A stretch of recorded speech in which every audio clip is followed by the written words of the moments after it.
What is up, my friends? This is the Protect Your Neck podcast, and I am your host, Dan Tom, analyst and writer. You can find an MMA junkie as well as homeoffight.com.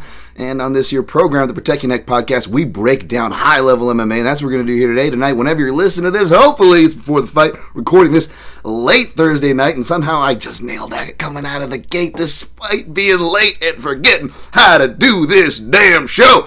But we're here. Where, I don't know, maybe some of us are queer, y'all are welcome, and we're family. Either way, we're family. We are paisans. It doesn't matter where you're from, who you are, outcasts, extremely welcome on this show. But unfortunately, outcasts are also welcome in MMA, and we will be breaking down all of that. Thank you all in the chat already for joining. Way too kind. I don't deserve it. Can you guys believe it's been over a half year since I've been here? Over a half a year. YouTube threatened to, I don't know, bury in the lead. Yeah, wait a minute. You're not coming back. You're not coming back because you love us, just like, what was that guy, Theo from Die Hard. You didn't bring me along for my charming personality? The black hacker dude. I love that character. But it's like, yeah, Dan, you didn't come back. Of course, I miss you guys. But, being real, YouTube threatened to take away my shit. They're like, dude, you better fucking, we don't care that you're paying us and put all this time in. Like, if you don't post, we're going to take away your monetization. And I'm like, no, not my 12 cents a month.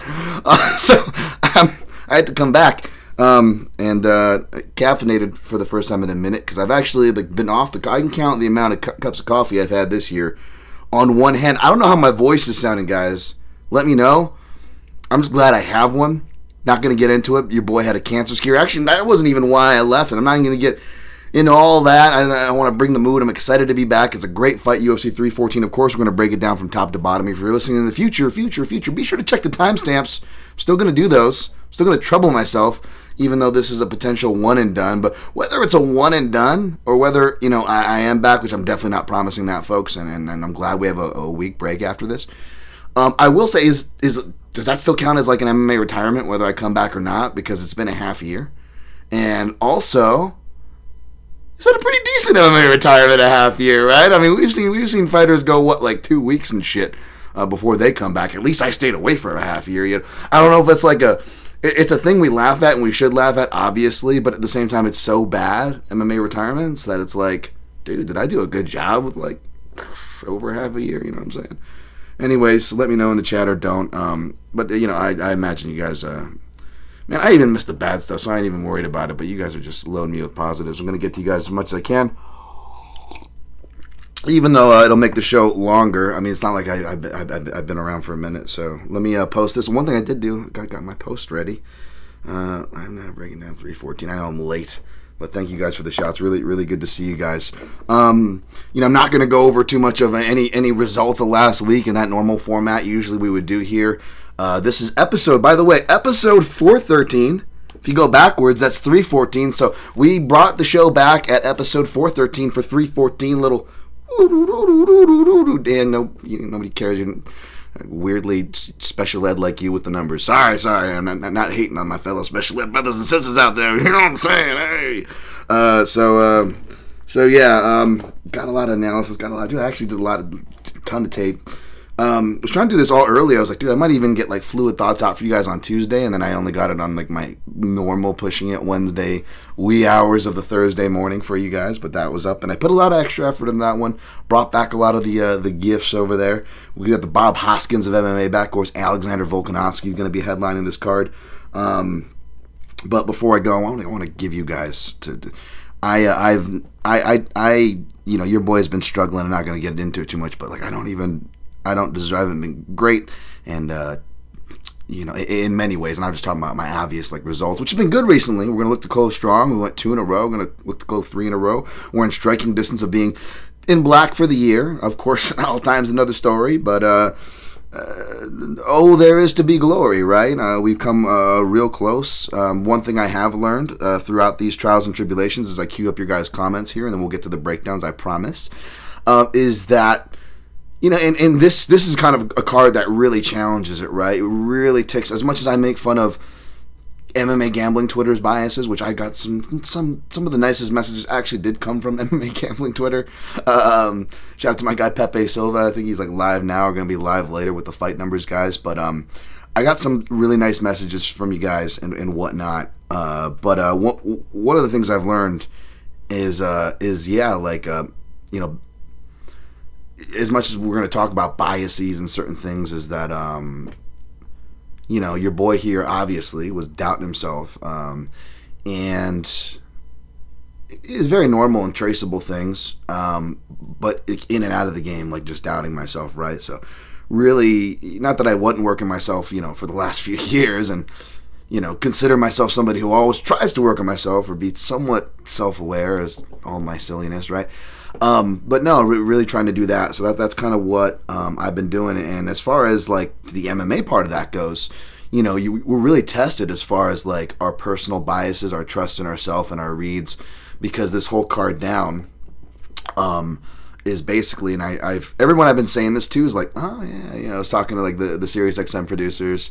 Shout out to Kelly Murphy. I was talking to Anthony Smith, by the way. Shout out to Lionheart Smith. Dude, one of the first, I was talking to him, I was like, Anthony, I was like, you're one of my favorites, being a round 3, half guard dude.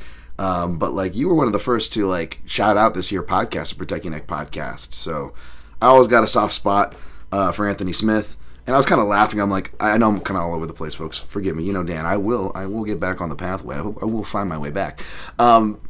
Is that like, wow, and as I say that, I get lost. Classic Dan Tom. Don't get hit in the head, folks.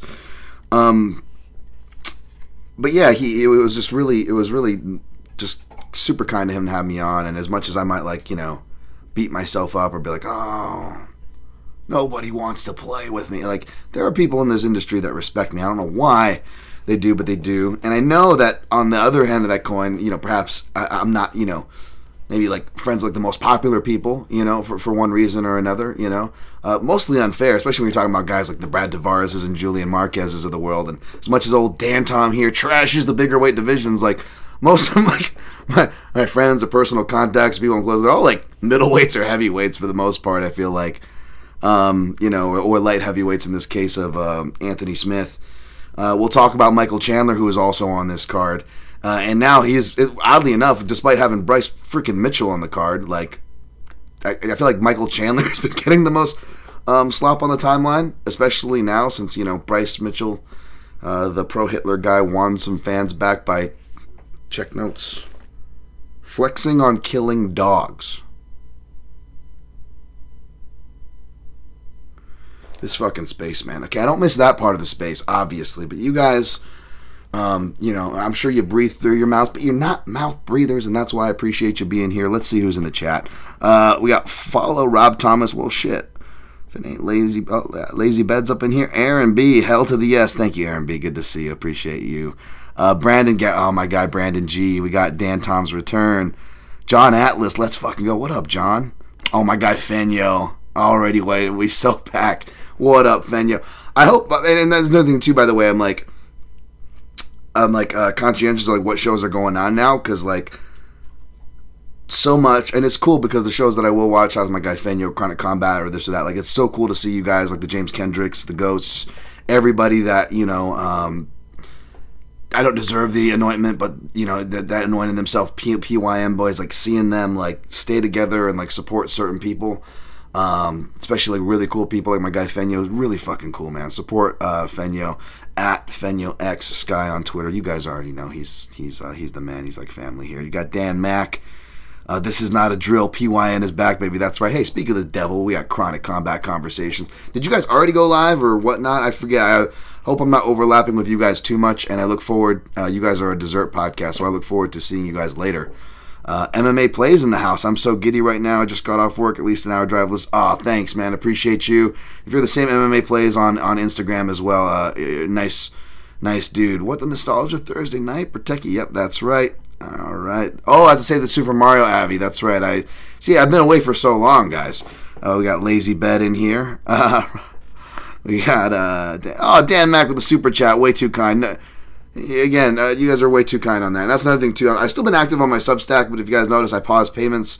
So I just, again, I don't feel like I was up to par and in any place to be, whether it was speaking to you guys in publicly, much less charging you guys. I know I'm not charging you guys because I give all my free, and you guys are doing it because you're good people and you're trying to do it for support. It's not that kind of interaction.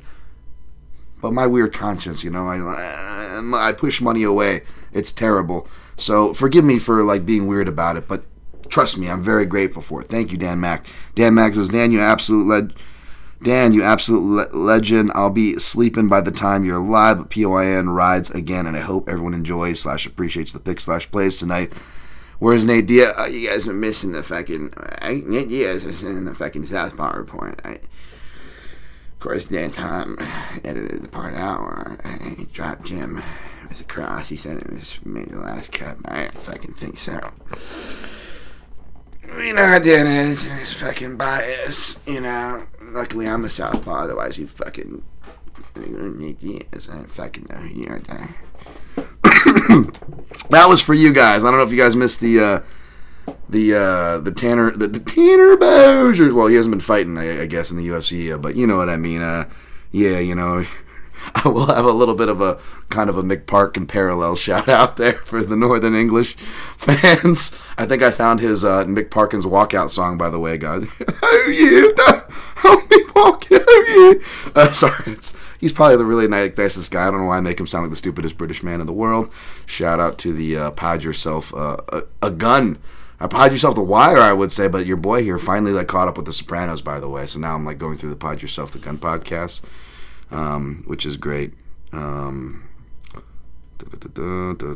scrolled down to the bottom real quick. I had a thing. I'm like, what if I'm muted and I'm this whole time? Oh, Colvin in the house. My guy Wes. Shout out to the MMA Analysis Pod too. Another pod that you guys I always shout out on here. That's no surprise. Schemes 2G, good to see you back. Thank you, Schemes. I appreciate that, man. It's I'm not gonna lie, I'm feeling good to be back right here, my man. Look at the number, the number one of 2 guns in the house in enforcers. We got Ghost Phantom. I hope you guys been following Ghost, by the way. That guy's been. Now, when you talk about analysis that's worth subscribing for, go subscribe to Ghost Phantom stuff over on Substack. Phantom Punch Breakdowns, of course, is going to be the keyword to finding him on socials and sub. I don't know if I apologize, Ghost. I know you had the YouTube channel back. I'm not sure how active you've been on that. YouTube, it's they're kind of Nazis, to use the parlance of current, sadly. But I get it. But yeah, go support my guy Ghost. Ray Lamon in the house. PYN sounding like Ricky Glenn. Ricky. These aren't Sunday school kids. These are drug peddling midgets. What's your name? Ricky. You guys get me to say all the things, huh? So happy you're back now. Oh, thank you, man. So happy to see you, Rain Lamb. A Synchro Wing! Yes, amazing you're back. Jin Karasu! Glad to see the show back. James Kendra, you guys are hitting me with the 1, 2, 3, and the 4. We got fucking Jimmy Kudo! Holy shit. Rio says in Truesday, I can't handle it. We're going Sammy Arnett next. What up, Sammy? This is one off. Yeah, I answered. Is this one off back for good? It's a one off for now. We'll see. I'm going to be honest, as much as I'm happy and I'm genuine, so hopefully you guys are seeing that. That is real. This is real. At the same time, yeah, YouTube also threatened, hey, you gotta pay your rent, you fucking Sean. I don't think YouTube is a racist English guy. Let's calm down. Sorry for the racial slurs there. You know how your boy gets. I don't, anybody listen to this first time audio, I'm half Chinese, by the way. Not that that's okay, I'm just saying, relax. I don't want, there are actual Nazis out there. I don't want to offend you, but I'd rather see PLIN cover cards than you're heavily invested instead of wasting your time on the usual slop the UFC churns out. Yeah, it's tough, man. Maybe I'll just come back for big cards or something. Just checking in on a workout break to recognize the comeback. Lionheart and this. Go big or go home. Welcome back. Thank you. That was definite motivation too. Always grateful, whether it's SiriusXM, / parallels to the Home Fight family. Anybody inviting me on, I'm always grateful, and that's what this break is also. I mean, between the break and then having a legit real life stuff, a real legit cancer scare, and and a throat resection. I know it looks pretty good, huh? Because they went in the old fashioned way. Oh, Jesus, Dan, let's not get gross with sound effects here. Sorry. Breakdowns. I demand being mentioned. Yes, you were my man. Let's see, another super chat. Oh, way too nice. We got Roach Betts. Great to have PYM back. Whether it's a one-off or not, we appreciate the hell out of you. Thank you so much. Nate on 25 mil. Nate on 25 mil. That's Nate on 25 mil. Yeah, that is Nate. Yeah, he's a little. He always has to have the yawn. You know, Nate's always got to. He just has to have the wake up yawn in the middle of the sentence. You got to do that. You know. It's like when you do the walk-in, you can't always go, "Hi, wow, it's crazy." You gotta have like the prophecy walking in there. You gotta go because it's dark. you gotta mix in the dark walk in there. Wow, you know. All right, last stand, short old dudes versus tall young guys. Yeah, I tweeted something to that effect, and it didn't get too much traction. And then, of course, your guy Jack Slack tweeted it out and gets a bunch, which, that's always a classic case, man. I remember back in high school, I'd have this buddy who was a bit much more popular than myself, but I would say jokes, whatever, and then I'd hear him say like the same joke I said, and I wouldn't get too much of a pop for it. He would say it, and I'm like, oh, of course he said it. And he gets the fucking very much get. I was like, oh wow, that still exists in there, Dan. Wow, okay. We'll talk about that's actually a great segue, and I'll get to you, James. Here, where can I find the Dan series? I don't know where it aired. It should have dropped today. Actually, I do know. I tweeted it out, James. It's on my link at Dan Tom MMA. But yeah, that's a segue. Let's get to, we are 16 minutes in, Jesus. Well, hopefully you guys forgive me on that catch-up with you guys. Yes, let's go. UFC 314. And I think Jack Slack's a good segue because you guys saw me get upset at many things. Just the normal shit. Like, I'm just like, you know how it is. It's like, and by the way, like, for what it's worth, all the shit I've been saying, from commissions to this to that to racist people to Elon, this is stuff I don't want to be right on, unfortunately, but again, your boy's been calling this shit, right? I already know by now, like, anytime someone from Road to UFC fights, even people I love and stuff, it's just like the thing, like, just trash Asians. It's like, oh god, Brad Tavares fight weeks. Here we go. It's like he's like the new Ed Herman, where it's like, I remember Ed Herman was fighting forever, but remember like the last 5 years, everybody was just like thought they were so fucking like snarky and cool. They were like, Ed Herman's slower than molasses. Ed Herman's slower than a load coming out of my cock. And everybody, it was like the same jokes over and over. We're like, yes, we get it. Ed Herman's slow. Okay. Oh, could you pick Ed Herman? He's slow. I'm like, I didn't know that. He's been fighting for 20 fucking years in the UFC. Like, I get it. I'm not just. It's just annoying, right?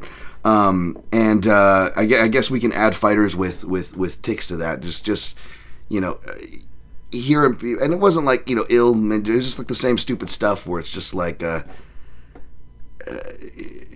oh, well, why doesn't someone just time them and this and that, and like people arguing me about it, and like guys, if it was that easy, where's all the sample size for all the fighters with ticks, whether it's the touch the nose boxing tick, the shorts tick, which by the way, I'm the only one that fucking clipped that, so I'm asking this question because I've done the fucking work, A, and I done the martial arts, B, and I have the ticks, C. Most people don't even have one of those. I have all fucking three, and we'll continue to get no credit because I'm not some snarky guy with a fucking big following, right?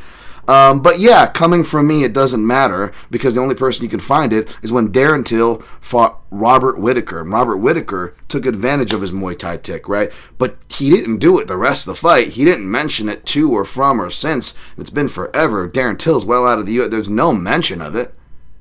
So I don't even know if it was part of his game plan as opposed to just Robert Whittaker's proprioception and just being fucking turned on, right? Because wouldn't we have that everywhere? And then there's a guy or whatever. Now he's going to get head kick KO'd because of, my luck. People are going to be like, look at it, Tick Guy got knocked out, Tick Guy. And by the way, tick disorders are not necessarily Tourette's and vice versa, right? And Nergazoid reaching this way is not much of a difference from doing this tick. Like, this is not much of a difference from this. You're still moving your hand to the air quote wrong side, which by the way is not necessarily the wrong side. There are slips where, especially if you can palm it, you can slip to that outside, especially in open stance as a southpaw. It's something I work on. Nergazai also a southpaw. Wow, I actually have even more of a frame of reference for this guy. Wow, maybe, but fuck me. Let's just fucking make jokes, right? And if you look at it, like, oh, he's actually not getting head kicked. He's actually doing the head kicks. Now, if we fast forward, how does that relate, Dan? 314. Yes, Diego Lopes, I don't know if people are saying it, but I imagine it's going to be the thing because I know I've seen it doing tape on him and I was reminded of it. But Diego Lopes is a tick where instead of doing the touch the nose Forrest Griffin one, right? Go watch old Forrest Griffin fights if you're wondering what's this touch nose one, whether you're looking at me and wondering who I'm talking about or listening through audio and just wondering what the fuck I'm talking about. But Diego Lopes will do a similar one, but he like touches his throat, right? He touches his throat. And Anik, to his credit, because, you know, Anik's the man, he was like, he called himself out on it. He's like, I'm probably just making too much of it because it's clearly not a thing. And as much as I love Jason Herzog, right? So again, it's not like a discredit for like, wow, are we not allowed to talk about it? Wow, Dad, you're getting too sensitive. It's like, you got to understand, it's just like, you hear this shit your whole life, and it just gets a little fucking tiring, especially when it's not true. You know what I'm saying? Like someone who stutters, like, well, why don't they stutter when they're singing? Because it's just this weird neurology, man. It just works. Like, similar to like, you know, why I would love to call fights, not just because I think I'd be good at it, and it's been a dream since mine from the fucking 90s. Also, it'd be a great fucking stigma breaker for this exact reason to show like, oh, you know, how many times, you know, do you guys see me go, balls, tits, ass, you know, during a breakdown? There's how many hours of footage. Go look at it, right? And I've had some coprolalia, which is the involuntary talking, because I actually do have Tourette's, not just a tic disorder, right? And I don't know what the fuck Diego has. It's just a tick, and that's all I'm going to say it as. And again, shout out to Brendan Fitzgerald when he was calling the Nurgazor fight. That's exactly how you should treat it. He goes, he acknowledged it, right? Because you can't not acknowledge it, right? Like, I get that. He acknowledged it. He's a professional, and he says, you know, he makes do with it, and then he moves the fuck on. He called the fight as the fight. That's what you do. You know what I'm saying? It's just like, it's like we've evolved as a society where like we don't pick on people with wheelchairs anymore and leave them to die, maybe like how we did in old society. Like, you're useless. We've evolved over the years. We went from like that drastic, right? So now we're like wheelchair ramps and treat people with respect, and even getting better about like, you know, somebody's got like some really fucked up deformation, like not focusing and staring on it and asking them about it because I'm sure they're tired of hearing, right? So it's like, if we can do that, why can't we extend that for others, right? And we're just not there yet. We see that with certain races and religions around the world right now. You know, some can be being genocided and still not registered for some people. Unfortunately, this is where it is, and unfortunately, I seem to belong to a lot of those groups that aren't quite yet properly recognized, right? And to bring this full circle, so I'm not... Sorry, that was a rant. I've been saving up for a minute. Sorry, guys. I've been gone for a while, and it's relevant to this one because I'm sure people are going to be saying, oh, Diego Lopes is this thing, right? And he's orthodox, so his rear hand's here, and he's touching with his rear, right?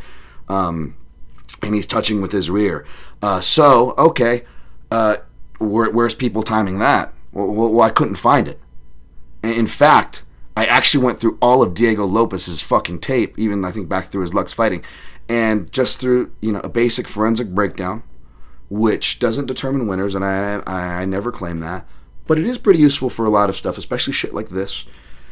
He should be getting hit with left hands, right? If he's constantly doing this, he should be disproportionately getting hit by left hands, right? And for those of you new or don't remember, and those of you remember will remember this, when I often talk about the forensics of which side and which strikes are typically hitting, more often than not, it's the left side that's hitting people. And we can have whatever bro science theory, like my bro science theory is basically from street fights to professional fights. If you're a gambling man, the thing you are going to expect the most, / as well as worry about the most, is their power strike or the most strike they're going to throw, which is wing in the right hand, right? That's kind of like what's your radar to. Oh, where's that power kick? Where's that power hand, right? And it's often that lead hand that sneaks up, mixed with people in mixed martial arts not really being good with their lead hand. It's only been up till recent years we've had jabbers, much less people having what would be considered an actual educated lead hand, correct? So the left hand alone, forget what ticks a fighter has defensively, the left hand alone already has a statistical lead as far as which side's going to get hit the most. It should be times, 1, 2, 5, 10 with a guy with a tick, according, if we're going to fucking follow the logic everybody has, right? Wrong. It's fucking right hands. It's right hands. Oh, Dan, calm down. Oh, this fucking nerd. Okay, fine. How about a UFC analyst who's actually been in there and fought for the world title, Anthony Smith, who I didn't even present this to, And he was like, you know, one thing I don't like about Diego Lopes, I think he gets hit with a lot of right hands, Anthony said. It's like, funny you say that. So it's not just me. It's not just my bias, confirmation biases, subconsciously at work, and I just draw the perfect picture for you. Like, no. It's fucking stupid. This is why I have an attitude about it. Because it's fucking stupid. Forget my personal bullshit. It's fucking stupid. So, until y'all are ready to fucking clip a bunch of things with people with ticks, can we just shut the fuck up about it? And maybe just, like, stop doing the pointing, you know, like Brendan Fitzgerald called it properly, and then Bisping, I love Bisping, but Bisping was like, oh, really? Is that right, eh? Yeah. Oh, well, okay. It's just like, come on, you don't have to fucking add that fucking, just fucking get on with the call. Anyway, so hopefully I don't have to hear too much of that shit. I don't think so on the call, really, too much, because again, like, Anik already acknowledged it, and I said Herzog, who I know I fell off that point earlier, but at the end of his Noche fight, or maybe it was the fight before that, he was like talking to like someone in the commission going, yeah, he got punched in the throat. Like, Herzog actually thought he got punched in the throat, and that's where the reaction was. So, like, I get acknowledging it, but, like, let's fucking relax with the bro science, okay? Let's fucking chill. Yeah, about this fight. It's going to be a great fight, though. Is it not? Like, I'm a big fan of both guys. Even though the line now is, let me get an updated line for you guys. So, Volkanovski opened as a decent favorite, and money came back down to nearly a pick'em. And now it's went past to where he's opened up, not too far. He's in like the minus 140, minus 150 range. We'll go off these people's lines here. Minus 142, Alexander Volkanovski come back on Diego Lopes, plus 120. So part of me was like, ugh, like I didn't want to overinvest. I'm already big on this card, so it's no big deal. And who knows, may have the opportunity to buy the same line, if not maybe even a better one, live, and save myself the money in case Lopez nukes him early, right? Because my initial spread on this fight is, you know, if you can draw any kind of lines here, you know, I was trying to draw, a line in a fight. The easiest one is striker versus grappler, right? That's not this case, but if you are going to draw any kind of line with semi-confidence in this fight, it's going to be that Diego Lopes has more of a chance. He's the more, not that Volk can't, not that Volk's not dangerous, but Diego Lopes is the more dangerous party early, and Volkanovski, between his proven product, ability to adjust, stamina, is probably most definitely the more dangerous party late, right? So by that logic, I sprinkled my unit and sizing amounts to the point where I sprinkled on Diego Lopes rounds 1 and 2, and Volk 3, 4, and 5. And so long as any one of those proverbial hot rounds hit for the fighter projected, the way I size the units out, that's like a 1.5 unit profit. And so if I went to, go big on Volkanovski, like part of me is like, oh, 2 units. I saw him as low as minus 117, but it was like middle of the night. And I've done that before where I'm like, I'll see these random like bet online numbers that post in the middle of the night here, Pacific West Coast time for me. And sometimes I'll be really glad I hit them because they're always gone by morning. But then sometimes I might hit something and I might regret it, right? That's my fear. So usually, more often than not, I'm pretty conservative on that, for worse, which is why another reason why I don't tend to get the best of lines.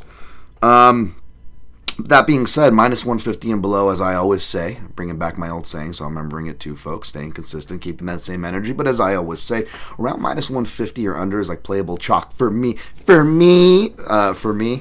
So, I could still maybe play that. And then, worst case scenario, if Diego Lopes wins, hopefully he wins in rounds 1 or 2. And, I pretty much, profit like $1 or $2 breaking even, or profit like, if it's a round 2, profit like, $40 or $50. Nothing crazy. It's like, do you make that decision, right? And I could do that. I may do that, but honestly, I have so much. And I think maybe the smarter thing to do is to wait until toward the end of round 1 to perhaps live bet. End of round 2 might be a little too late, and it's tough to time it in the middle, especially the houses I have only tend to give me those windows for the most part in between rounds, which is part of the reason why I've had unsuccessful live betting. I'm not at the station at the ready, like every other motherfucker, and I say that with love because that's actually, you guys are the smart motherfuckers. I've probably lost so much money opportunity. I know I have. But that's part of the reason. If I'm not just blaming my weird luck, which I do have weird luck with that, folks. But yeah, no. If I'm not just blaming that, like, yeah. So maybe I station myself, because obviously this is a big fight night, so I station myself and look to live bet Volk there. And if I'm up, then just, I don't think Volkanovski will inflate like the 2-1 or anything, but if I'm up big, then yeah, just fucking lay the chalk on him, right? Or double down and lay more on the round props and lay some chalk on him, right? And really, really up those stakes and cushions to work within as far as numbers. Now, as far as the technical matchup goes, here's the thing. Calf kicks are obviously going to be a big thing to look out for if you look at like what Topuria was able to do. Although I've always said Topuria is an underrated leg kicker. And he played it really well for what the matchup / called for and / what Volkanovski was doing. As far as Volkanovski's bladed stance, loves to, like we saw in the Max series, really circling off that jab has become one of Volk's, real favorite things to do. But you get more bladed, you get more weighted in those motions. And there was that, but you really look at it before, and I actually did, and I know it's just training footage and this and that, but like, and I usually don't nerd out like this, but Volkanovski, I love the Cooking with Volk, so I already followed him forever for this, but I've been following his video blogs and the Bang Tao training camps and stuff, and he's getting really good bodies in there, a bunch of different people, from Aljo, Jeremy Kennedy, people like that from the States, to like other notable English guys that I can't think of now, because again, Bang Tao's becoming like one of those hotbeds. And from that to like his past fights, he generally does a pretty good job of controlling the kicking and jabbing traffic, which is something you would expect, given that his sister camp is City Kickboxing, and that's kind of their thing. Brad Riddell obviously was a big influence in his career. When you look at after he fought the original City Kickboxing kid over there that washed out, unfortunately, I liked him. At 145 early in Volk's career, that's when he kind of, really starts linking with them as a sister gym. And he's always really done a good job at controlling that jabbing traffic. I saw my guy Miguel Class. Miguel, awesome stuff, by the way. At Mig Class. I deleted my Patreon account because, again, I just was just so inundated, so overwhelmed. I'm not even charging people on my Substack. I don't need to, finances, all bullshit that we're all going through right now. I'm not fucking playing a violin, right?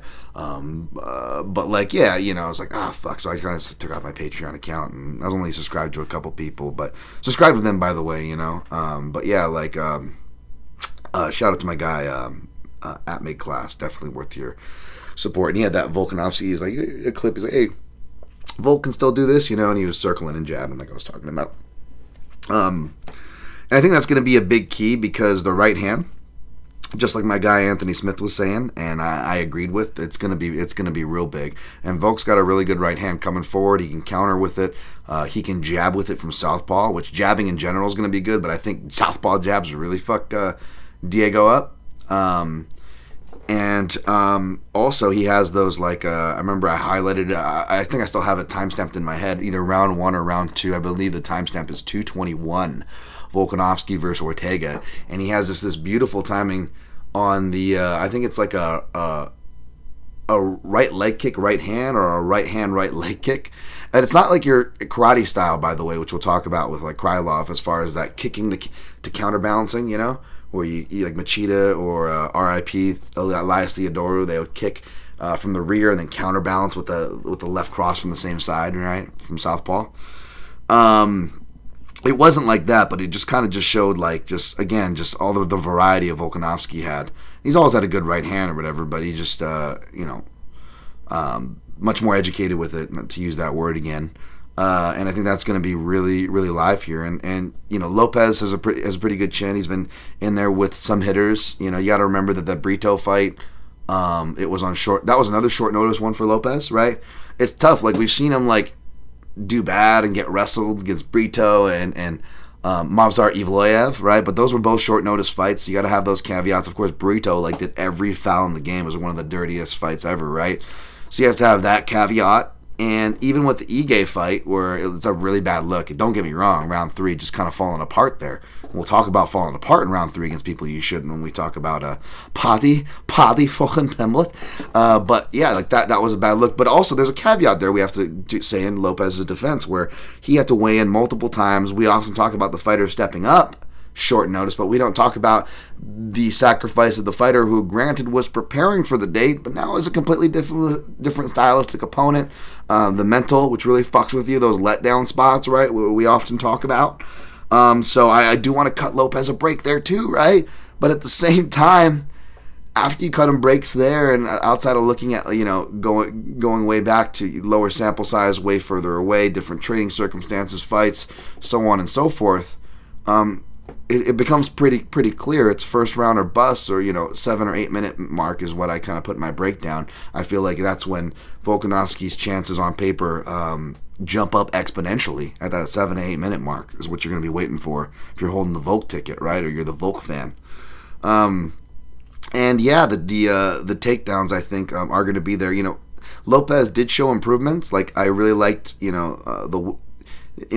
he's got the high hoisting whizzer whilst circling his shin to shin, but on that outside position to create that kind of leverage, right, on the same side of the high hoisting whizzer. And then he's looking to separate the hand, separate grips. Really, really good stuff. But these were really brief instances, right? With fighters that aren't necessarily known as wrestlers, or the one most known as Dan Ige, who, despite his background, really is not. I'm a big Dan Ige fan, but I think you guys can feel me if you've ever bet on the guy because you've maybe wanted him to wrestle more, but he really doesn't wrestle too much, but was able to do it in that fight in round 3, of all things. And if he can stay out of the submissions, kind of, then what, right? And Volkanovski's been through that fire. I said this feels like that Frankie Edgar Charles Oliveira dynamic is what I said before the Ortega fight, and that's what it was. And I hate to just brush a parallel, but I feel like that the similar parallels here. Oliveira, Lopez, and Ortega are 3 different fighters who all deserve their respect uniquely. Not trying to lump them unkindly, but the dynamics are kind of undeniably there, and we've seen Volk do that. We've seen him also get real crafty with those switch stance southpaw counter right hands, which we'll talk about against Yair as we break down Yair's fight here shortly. But yeah, I think so. I like that he did 2 camps. Had the Craig Jones bodies trying to submit him and stuff, and that's just going to help his confidence in there. And I think we get the again, and I called for it in fights where people were forgetting the thing in Volk was just a striker. No, he came on the scene as more of the Macedonian Khabib, so to speak. I hate to me of all people hates to overuse the Khabib comparisons, but you get what I'm saying. And I said, it's probably going to come back out for the Ortega fight. It did. I said it's probably going to come out for the Yair-Rodriguez fight, because again, you had these kind of similar dynamics, except less threatening with the jiu-jitsu for Rodriguez, so even more confident in that call, right? And so it went. So yeah, I do like Volk here. One thing that worries me is shot. I know we talked about the uppercut. I think that the left hand is been quietly. We'll talk about this in the next fight too, where the left hand is actually quietly the cleanup hitter for Diego Lopez when you look at a lot of his success. And as far as the right hand goes, I think it's the uppercut in particular is where a lot of his success has been had. And I think that's going to be the shot to look out for here, especially when you look at Max Holloway series, that second fight, and so forth. Another 5'11" featherweight there too, right? Was able to find that uppercut a lot, and which makes sense for the style and stature. If it's something that you're good with and can time. He does throw it naked sometimes, which helps open him up kind of for those power shot right hands, like Anthony Smith was saying on our breakdown we did yesterday that just dropped today. But what I do like is he does which I often do, even that you can do it from both stances, but I remember seeing BJ do it to Kenny in an open stance in a fair, where I like uppercuts off of a slip and in conjunction with the hook return to bring you back on balance. So slip, uppercut, hook return. Mark Hunt did it a whole bunch against orthodox opposition as an orthodox fighter, because obviously it works the same. You got your jab, and you can slip, uppercut, hook return.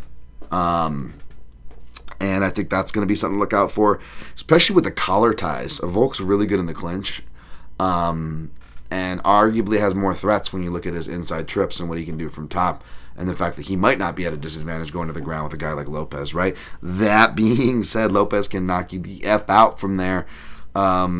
We saw that kind of off the clinch break with my guy Patty Sav. How about Patty Savs last week? Patty Savs, Jersey, Rebel. Yeah, sorry, I got some more Jersey coming up too. Save it, Dan. But yeah, that's going to be something, because if you look at Volkanovski, I mean, he got hit before the knockout punch too. But that flurry step back where Topuria finishes with him, you see to counter it, he reaches for a collar tie, which collar ties aren't bad, and Volk is good from a collar tie. He's good from the clinch, like, don't get it twisted, but he reached for that collar tie, and Topuria didn't care. He just punched right over it, right? And that's, or you could punch right under him too, and that's what Diego Lopes does. So those are going to be real butthole clenchers, for the lack of better words, folks, is whenever these two tie up in the clinch. But my official pick is round 4, Volkanovski. I went long on that. So I just want to go touch a couple, because I know we're probably going to have some good stuff here as well for my analysts, folks. Here we go. Jimmy Kudo, are you the Frank Grimes of MMA? Do you know that Simpson reference? Oh yeah, Frank Grimes. He was played by what was his name? Yeah, I know you're talking about. Yeah, I'm just trying to think of the actor who voiced him, because he was notable as well. But yeah, I know you're talking about. I gotta watch that again, because I'm sure it's probably right in spirit, but I don't know if it's a compliment. Not that you're shitting on me, but you know what I mean. I'm like, you're probably right. Had a bunch of breakdowns. You mentioned wheelchairs. I had a poodle Spitz dog mix who had a dog wheelchair and sadly passed away last year. Oh man, I think you told me about this, Ghost. Oh man, I'm sorry. I'm gonna pour one out there for the doggo for you, but I may have to go the same way with old Hinge Boy here, old Bench Boy. He's going to be, I'm so grateful, but he somehow made it. He's going to be 14 and 420 this month, folks. Just pretty freaking crazy. Yeah, man, you got to, hopefully you had some good years in those 9, man, because that's good too. That's good too. Mark Fellows, yo DT. Oh, my guy from Australia, Mark. Yo DT, if Volk wins, I'm buying cervezas for Yair. Great job distracting Lopes the presser. Yeah, how about that, right? I mean, holy crap. Boy, that was some fury, and I'm curious as to how much of that is true. I don't know. I mean,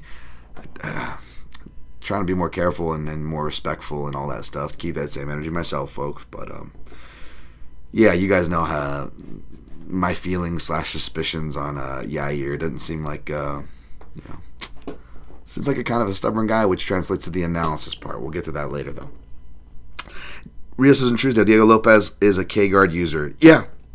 Will Craig Jones have private vote for that?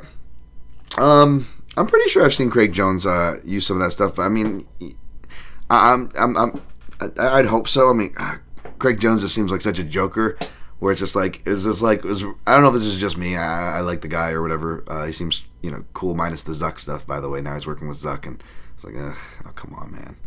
It's so I don't know if Craig's getting to a point where it's like, I don't know, like, where it becomes not a joke anymore. But yeah, I got to imagine, like, if I'm a shitty grappler. I know this is more personality wiring we're talking about, but like, if Volk was my friend, or it didn't matter if any of my friends needed, I would do the homework. But you never know, man. Maybe they just roll in and go, I'm just going to be me because I'm a badass and I got you, I don't know. I'm sure Craig and Volk are tight, and he genuinely cares about Volk. So if that's the case, I'm sure he's in good hands. I'm just talking shit here. Place those bets as soon as those odds drop. Those same bets. Look at that. Great minds, maybe. And boys, what's up? Timestamps my jam. Yes, it is your jam, Jimmy Kudo. Do you have a notebook of fight timestamps like Earn Your Gold Medal Wrestling Channel? No. No, I have notebooks of a bunch of other stuff. That's probably why. But yeah, all right. I want to get a... Oh, I got Pepe Silva. Hey, Pepe, King of Cork back. Glad to see you, Evan. Thanks, Pepe. I gave you a shot earlier in the show in case you missed it. You can go back later if you care. I'm weird about that. I remember someone was like, oh, Luke Thomas shot you. You should go listen. Here's the link. And I'm like, And I have a lot of respect for Luke, and it's a huge fucking compliment. But I'm fucking weird, and I'm like, I don't think I've ever listened to the shout out to this day, because I'm just fucking weird like that. But you can listen if you like Pepe. You deserve it, buddy. All right, next fight. Michael Chandler, plus 124. Paddy the white Volkanovski-Lopes. minus 140. I want to go easy. He's starting charities. I haven't heard any nationalistic talk or seen any nationalistic tweets. I'm still not going to go and call the guy wholesome. I still not a full believer, although I am completely open to change and open to shutting my fucking mouth and giving him his credit. And I'll try to give him the proper credit here. But, I don't know, guys. Maybe let me know in the chat. I'm still not sold. Shout out to my guy, Tony C. I'm glad people are appreciating the writing. Someone appreciated my, it didn't look good to see Paddy falling apart against the ghost of Tony Ferguson's ghost in round 3. But I just felt there was no more appropriate way to say that, right? Especially for a guy that's in the BJ Penn territory. And I love BJ, and I love Tony. And you guys know I also love Bobby Green. I've been a defender of all those guys, even at their not popular times. But that being said, if again I'm trying to be accurate, keep the same energy, and try to at least minimize the hypocrisy that we all have. Yeah, I can't say that the banana peel victory. I don't know a better way to describe that too, by the way, right? I want to take away credit, lucky punch is silly. It's like, well, they're throwing with the intent to land. It is a fight. How lucky is it, right? But that was pretty much of a banana peel victory. I know it was a leg kick that started the momentum, but god damn, does the momentum and the bounces and the beats go better for anybody other than Paddy? And shout out to my guy Johnny the Greek, but are we due for a regression in the trend? Right, we'll talk about that with Chase Hooper, who I like Chase more, and Chase has not had as easy of a path. But Pimblett, back from Erosa decision, back in Cage Warriors, that title fight, to the Jared Gordon robbery, right? I don't use that word that often. And then again, we mentioned the falling apart against Tony Ferguson, who had the David Goggins guy in the corner. That was bad, man. It looked like Carver from The Wire. By the way, Ghost, where you at on The Wire, man? Did you give up? I know my guy Goes finished it, but I don't think he was too impressed, which is cool. It's one of those shows that, it gets better as you watch it again, because it's like a novel. It's really hard to take in, right? So it's a really tough ask for people to watch and like The Wire. And then that's not even getting to the part where it's like, do you get it? If you get it, separations, right? But yeah, he reminded me of Carver, who's in a bunch of shit, man. That guy's in a bunch of stuff. Yeah, that was just a really bad look, right? And to Paddy's credit, right, he went to the States and worked with, I forget the guy in San Diego who does judo and works a lot of judo for MMA. And you see that, and he'll use, even if he can't get the judo tosses and the hip tosses, he's good about using that momentum to open up scrambles, and he's opportunistic as all hell, right? We got to give him the credit there. And then we've seen the strength and conditioning credit. You got to credit that for whatever that's worth, right? Being more disciplined out of camp, got to give him credit there. His striking offense, I believe, has been tighter. Especially at boxing range, he'll actually throw out an occasional jab rather than just kind of leaping in chin first with a left hook or just throwing naked kicks all the time, right? He's making these improvements. However, once the exchanges start extending or the fight starts extending or both, you see the chin start coming up. You see the old habits that come back, as it does with everybody, right? That's why if you're ever in a room when they're making you from shadow box to anything, toward the end after they made you do cardio, you did a whole class, they're saying, no, it's not the time to keep your hands down and be lazy. I don't care if you're just working the bag. I don't care if it's just a shadow boxing. How you fight tired, how you practice tired is how you will fight tired. All your bad habits come out. And you still see that with Pimblett. And more importantly, shout out to, Movement Marshals over on Twitter. He posted every left hook Jared Gordon landed. And really it's a common theme going all the way back from his first fight with Vendramini. Clocked him with left hooks with that chin way up in the air. Ige-Woodson, of course, hit him with left hands from both stances way back in the day with their fight. A little unfair to go way far that back. But the theme has been there to the point where it gave me that Leonardo DiCaprio Once Upon a Time in Hollywood gif moment, oh, right there.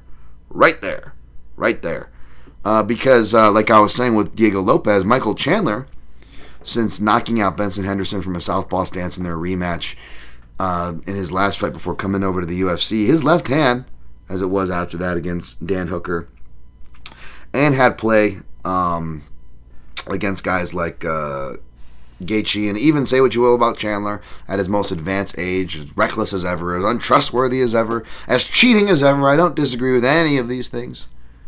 Coming off a 2-year layoff plus, chasing Conor McGregor, having to cut more weight than he's ever had, more of a layoff than he's ever have, getting his ass kicked and just handled for 4 rounds.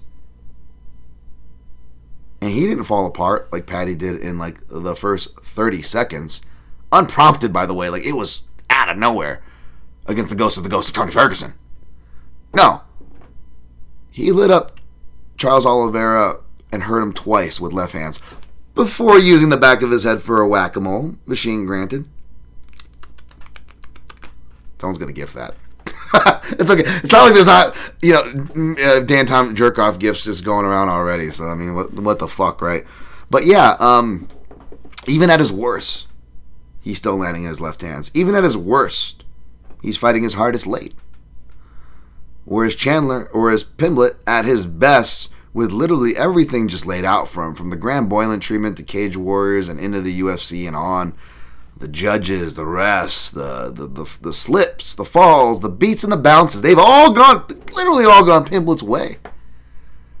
Minus some random guy, Soren Bach, right? I remember watching that fight live, his last loss forever ago. But yeah, I don't know, man. I don't know unless he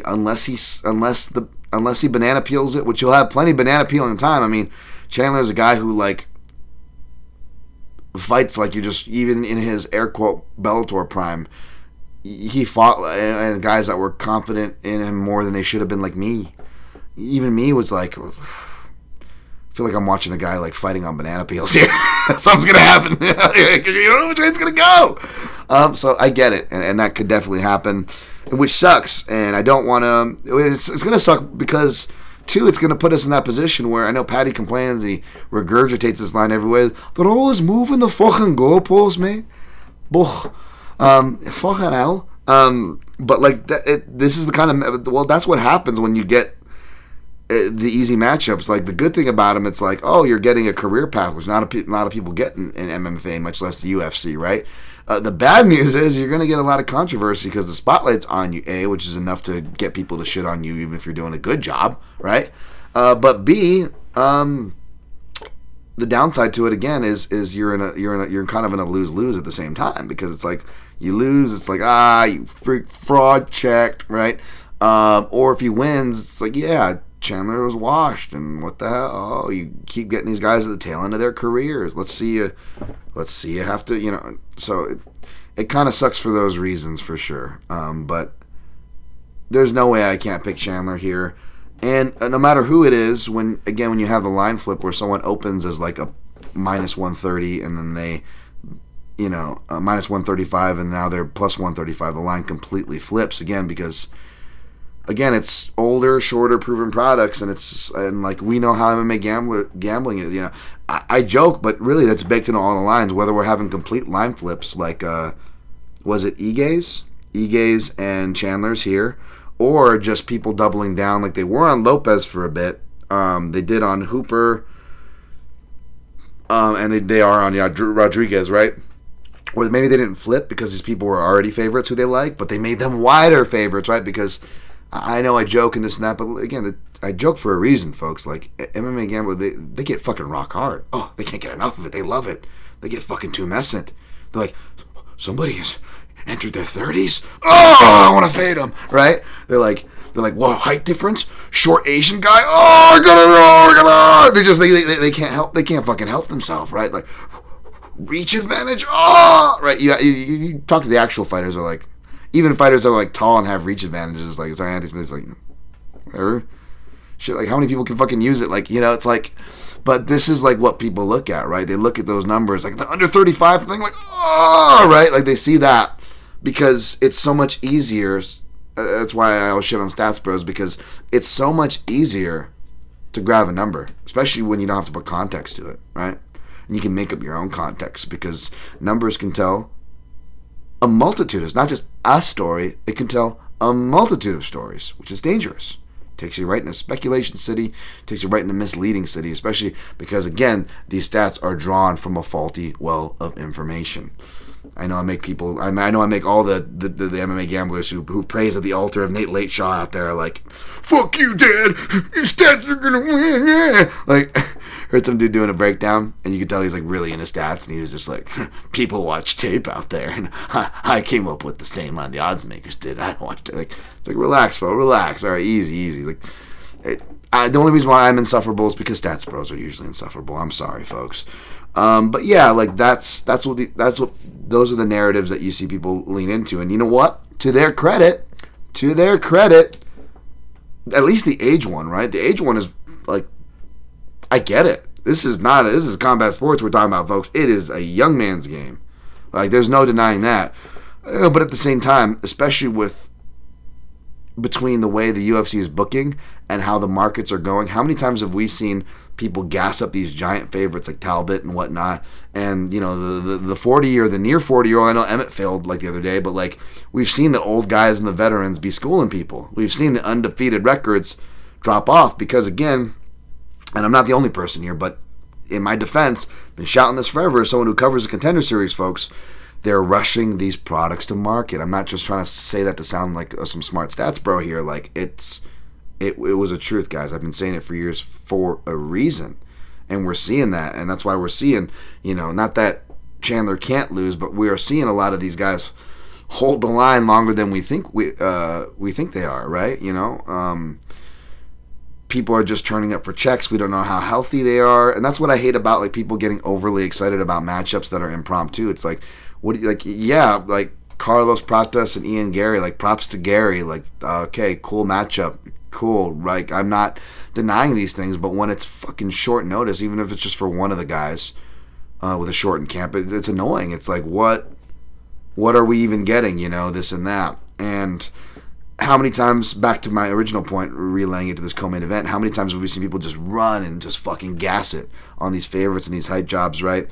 And the market's wrong. And even as bad as I've been doing, folks, where have I been right in this bad streak? And again, to my defense, is also the same spots I was right in my good streaks, which is fading the market. That's why I always say never be afraid to fade the market. And, my guys at Chronic Combat were talking about this, and I've hit the cash out too. I'm no fucking, not trying to fucking have my nose up in the air here, right? But they talk about the cash out button a lot, and I think that's what a large reason for a lot of this line movement is it's another reason why I hate FOMO, right? It's not because I'm trying to pick on you MMA gamblers out there, like bragging about like your picks and all this shit, and it sucks because it stirs. It's like it's like what I used to do in like you had your classes, first period, second period, third period. Anytime the bell was about to ring for the next class, one of my favorite things to do, because you just see everybody fucking get like this FOMO, like people are fucking triggered. I would just ruffle my backpack. I wouldn't wait for the 2-minute mark or even the 3-minute. I would do it like at 4 or 5 because I knew it was going to trigger people, and I knew it was going to trigger people too early to the fact that trigger would therefore trigger the teacher to get pissed at everybody and everybody be punished. And that's okay if that was me too, because some men just want to see the world burn, Master Wayne, right? So I would do it every time because it was worth it if we had to even stay past the bell, because I would just be laughing like, I did it, you guys are the puppets. Sorry, no, not really, but you know what I mean. But like, yeah, people do that, right? And the same kind of affect there, you could see it in betting, like, oh, somebody will bet in there, so this guy winning big, I gotta go in big, and I gotta go on, I don't want to miss the number because I don't want to have the best of the line because it's going to be the CLV, bro. And so it's not me making fun of them. It's me hating on it selfishly as well as unselfishly for the space. Because between that attitude to now gambling, capitalizing on that attitude, encouraging more impulsivity in an already impulsive and dangerous thing such as gambling. So what do? They add the cash out bet. It's fucking irresponsible, right? from a moral standpoint. I will say that is from a moral standpoint. And you don't have to give a fuck about that. This is betting. Okay, cool. But from a non-moral standpoint, for those of you who only give a fuck about, it's all about business, bro. Okay, well, being all about business, you should also be pissed off about the cash out buttons too. Because it arguably creates kind of a false equity in the line, because people are, oh, well, I can just cash out and this and that. And meanwhile, whether they cash out or not, they just triggered and or played into the butterfly effect of falsely boasted lines. We're having to deal with it. It's hard enough having to sort what's what between the fucking matchups, the volatility of sports, and even though the odds makers have gotten better, but yes, they play a part too, right? These are all different things that are not always on the same level. Now we have to deal with an extra volatile market that's being facilitated by the fucking gambling houses who we should be against, or at least playing against if we are bettors, right? I don't know if that made sense to you guys, but yeah, I'd probably just sound like an old man shouting at the cloud, but what it means is 2 units on Michael Chandler, plus 130, and I don't feel bad about that. And hopefully I won't be depending on it, but that'll be a real nice hit if it happens. Next fight, Ige-Rodriguez, minus 198, Patricio Pitbull, plus 164. So minus 170 will probably be good enough for me to fire. I do have that at Caesars here if I want to fire on it. I am kind of just playing the waiting game, which again just kind of burnt me on Volk. I could have had it minus 117, and now I'm kind of like maybe waiting live, right? But we'll see. Again, MMA bettors, they're worse than 20-something-year-old girls on Tinder who are like, don't talk to me. If you're under 6'4", you're short. If you don't have a beard, you're not a man. And as much as guys like to shit on girls like that, boy, are MMA gamblers just as bad, if not worse, than the same women that a lot of them I bet shit on, right? Because holy shit, are they fucking heightists out there? And it's just so funny. It's hilarious. So I'm hoping that people just see the height difference and the age difference, and they're just like, oh, fucking rock, oh god, a fade. And then they're like, wait, this guy Yair, he's younger, he's tall, and he throws spinning stuff. Oh! They just turn into Stan Marsh from South Park and shit. So I'm hoping that happens, and I get a better line on Fieri, who I actually wasn't gonna play. I was gonna pick and then not play, and maybe even semi-reluctantly pick, right? Because as much as I just shit on and do shit on things like the height and the read, it actually does kind of worry me here, because again, not to just do the basic forensics by looking at the first fight with AJ McKee, the similar dynamics, that southpaw kick, which is one of Yair's best traits, right? That short, even though he's going to play this according to interviews like a wrestle boxer, he's not traditionally a wrestle boxer, Patricio, right? But he does have the stature of one, hence livening up those southpaw kicks, right? Death taxes, right? And Yair, even someone like me who, you could accuse of being a hater, which I hope not. I try to genuinely do a fair job despite, whatever opinions or biases I may have, right? There have been times where I've been not just picked the guy, I've been really high on him, right? Against guys who I've also picked, played, and been really high on him, done well for me, like Josh Emmett. But against Josh Emmett, against Yair, no wrestle boxer. Those southpaw kicks are way too strong to the body and to the head. And I know it was a submission that finished him, but we saw that, right? We saw that dynamic play. And that worries the hell out of me. But then when I watched back the tape, I remember that not only I was also worried because I'm like, Fieri's, I think he's listed at 5. What is he? I think he's listed at. I'm pretty sure he's 5'5", but I think he does a thing where he lists himself at 5'6". I'm gonna check here. And I'm like, well, if you look at his height, it doesn't, too different than he lists himself at 5'6". But, he also has a 65.5 inch reach, and Volk at least had a 71.5, almost a 6-inch difference there, which is the, by the way, didn't that Read Fightnomics book come out over a decade now? Obviously, some things like the 6 inches of reach are still repeated as they still hold some credence, especially as people have gotten much better at using their jabs and actually much better at using their length. So it is relevant. I'm not shitting on it, but it is funny that a lot of those things you don't really hear people reference that too much now. Now it's more people praise into the altar of Nate Lateshaw, whatever that guy posts. Apparently he's a nice guy. I don't know. I just don't see any context to the stats, so I don't know. I feel like a lot of people come over to MMA and they're like, oh, which I don't blame them, by the way, because it is true. There are a fucking ton of dummies, myself included, by the way, raising my hand here. So you're like, oh yeah, I can climb. If you're a fucking ladder climber, like you'd be like, oh, I can climb a ladder easy. It's like, I get it, man. You see people come over, it's like, I get it, man. You know, not a lot of people, like, especially with numbers and stuff too, because again, it's so much easier for people to grasp. So if you're a dude, and I'm sure Nate's like actually a legit stats guy and shit. Like, I'm not trying to shit on him. I'm sure he's a nice guy. I'm sure he's a legit stats guy. No hate there. But I'm just saying it's real easy. Like, those guys almost turn into magicians because everybody's so stupid in this space, myself included. Again, I'm not trying to talk shit, but everybody's so stupid in the space where it's just like you come out and like have some like fucking like real like college speak. Like, I took a marketing class, I took a statistics class in college, and you sound like Jesus fucking Christ, you know? Shout out to my guy Dennis Davis. Was like, we were talking about, I'm like, Dennis used to hang out with my old I didn't realize my old coach Dennis like, fought guys like Nate Diaz, by the way. It's like, I didn't know you had like old school my Taekwondo roots out here in Vegas. He's like, oh yeah, I did like a seminar for them. It was fucking back in like the late 90s. I showed them an armbar. They thought I was Jesus fucking Christ.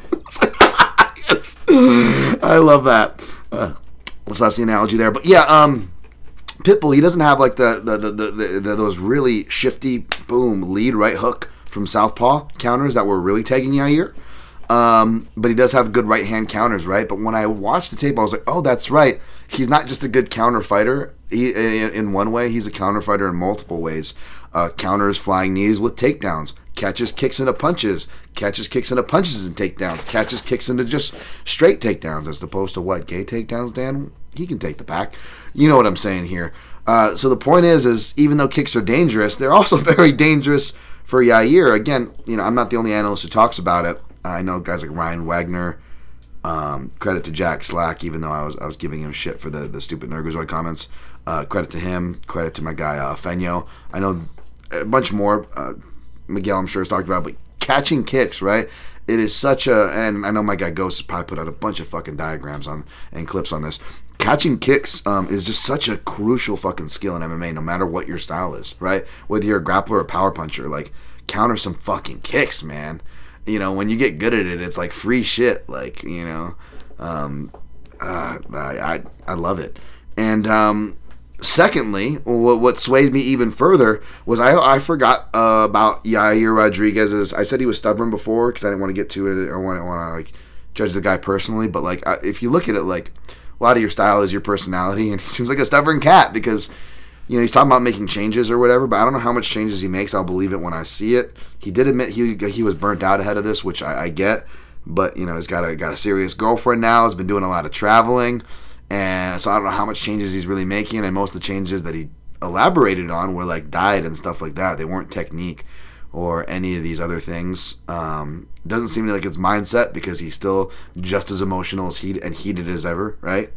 And you see that kind of come through with the pacing. He's never been good at controlling his pacing, right? But that also plays a bit under fight IQ. And again, tying with your personality, melding into your fight style. And even furthermore beyond that, you see bad fight IQ there, right? In general, whether we're talking about, what was it? Grappling on multiple occasions on, like, not taking the right lesson, which always upsets me, right? Whether it's a fighter or somebody betting on fights even. It's just like, you know, it's like, dude, you won. Like, because you know me, I will take a sore loser over than a sore winner or a bad winner any day. And especially, like, you know, you don't have to be like a traditional bad winner, but I also like hate it when people don't take the lesson. It's like, you know, I forget, I saw some gambler, it was just like, oh, I cashed that, but this was a lucky bet or this or that. It might have been that lucrative James guy, and I was like, oh, nice, there we go. That's a, you know, you don't see that attitude from any of those cats that often. I like that, right? It's good to acknowledge, right, when we got away with one. But you like to see those lessons being taken. That was another reason why I, you know, didn't like Patty from above, because he didn't seem to take any of those lessons, right? And Yair, I don't know how much of those lessons, you know, he really takes, because after the, you know, again, I'd never used the word flukish, and I'm using it twice now, right? The banana peel victory of Patty and King Green, and then you had Brian Ortega, which not really that fluky, considering Brian Ortega falls apart in like every fight, right? In some fashion or form, something falls off of him. But the lesson he took is like, oh, I'm a better grappler and this and that, and was continually choosing to grapple, go back into his guard, or initiate takedowns, which alone is stupid. Once is stupid, much less thrice. On occasions in that sample of where he actually hurt him on the feet and then chose to take him down, which is stupid for anybody to do, right? How many times we're like, why'd you go for the takedown? You hurt him. Like, he does these things. I think he rolled for like an Imanari and like ended up on bottom in like a few fights ago. Like, really stupid stuff, like he will just, and he'll close up his that's what it was. It was what was it? It's multiple fights where he's done this, even in recent ones, where he closes his guard when his back and his head is to the fence. It's like, dude, you're in wall walking range. Like, what are you doing, right? Like, and I know he's training with Bilal, and maybe by proxy you got Izzy Martinez who would drop in do wrestling for that camp, as well as John Jones and some people over in the Greg Jackson camp, back and forth. But again, he's always had the Izzy Martinez. He's always had the Valley Flow Striking. Who, credit to them, they're killing it right now, right? I was a little. I don't think I was harsh. I was just very skeptical on them at first, like back in the day. But I've come around on Mike Valley, Bahamundes. I've always had appreciation for Bilal, so I don't think I've ever had to come around on him. I picked against him, sure, but I mean, I've never been like a hater or a non-believer of Bilal, as far as like, oh, this guy sucks or whatever like that. Like, so yeah, I'm definitely giving them credit. Got love for them now. But even then, it's like, I don't know how much I weigh that, right? Because he's always had that. Yair just seems like he is who he is, right? And I like that he admitted he was burnt out, because in that, he kind of admitted that, saying like, yeah, I didn't really, I hated the training, which shows if you're not, advancing, right? You're kind of just doing the same shit. What was it, like his first 4 or 5 UFC fights? I literally, you only could use one hand to count you could use one hand and have remaining fingers to count the amount of left-sided strikes he threw. Like, literally, go back and watch his first 4 or 5 UFC fights. You will barely see a left kick or a left punch. He doesn't start throwing left punches until he left hooks until he fights BJ Penn. Like, even within the striking, even within the basic striking, the dude's been slow to progress. He is just such a big, athletic fucking freak. He's been getting through it, right? And he's got skills, obviously. He's been doing martial arts since he was a kid. But it was kicking martial arts. It was Taekwondo, and he's obviously immersed himself in more, but, shouldn't we get more for as much as he's immersed himself, as athletic as he is, as much as he's been built up, right? So I think it's Pitbull by a decision here. I don't think he can get the finish. I do think, like, Yair, obviously you get like some knockout head kick, right? Like, that's obviously the worry. That's obviously on the table. But you know how the way I have a sneaky suspicion on how Yair wins, which would be perfect because everyone would be like, see, the promotion wants it to happen. Is he gets a shitty split decision where like he fucking bullshits the judges on the woo, spinny stuff and like get and gets the damage, bro. Or even if they are using the right impact, they still incorrectly do it where they act like, but this was the most impactful thing all around. Like, okay, but even if it is impactful as you say it is, which it's probably not because there wasn't a fucking knockdown, there wasn't a cut, or if there was a cut, did you see the cut come from that, or was it from the clash of heads before? And cuts shouldn't be worth a lot. They are mentioned, and I was just actually reviewing my notes from the other day from the course I took, and as I had a bunch of pictures of the screenshots they had, and they do include cuts as part of what would constitute, impactful damage. But again, I'm not a big fan of that, and even other refs, officials I've spoken to, at least say they're careful about it, even though I feel like it sways the fuck out of them, right? Especially the general public. It don't help when you got Dom Cruz in the commentary going, cuts win fights. Like, come on, Dom. Love you, but stop. But yeah, like, that bullshit big swinging slop, as I call it. Slop, right? I think he's going to win it off of slop, whereas Pitbull's going to land the clearly more effective stuff, but at the same and should be a clear decision, but at the same time, he's not going to fight at that high output, that breakneck. He's not going to pour it on like Volk as hard with the ground and pound, I don't think. And he may leave the door open to getting like where he wins the fight and then still loses, right? So again, I wouldn't be surprised if Yair wins in any of those fashions, but I think Pitbull by decision, and I want to wait to see if I can get more than plus 170. All right, break down. I'm going to finish the main card and I'll get the comments. I just want to get through this. I've been going long here. I know, guys. I've been out of practice and a lot to say. Cool card. Been a while. Long. All these things are working against a short time, so I had no illusions about that, but I apologize anyways.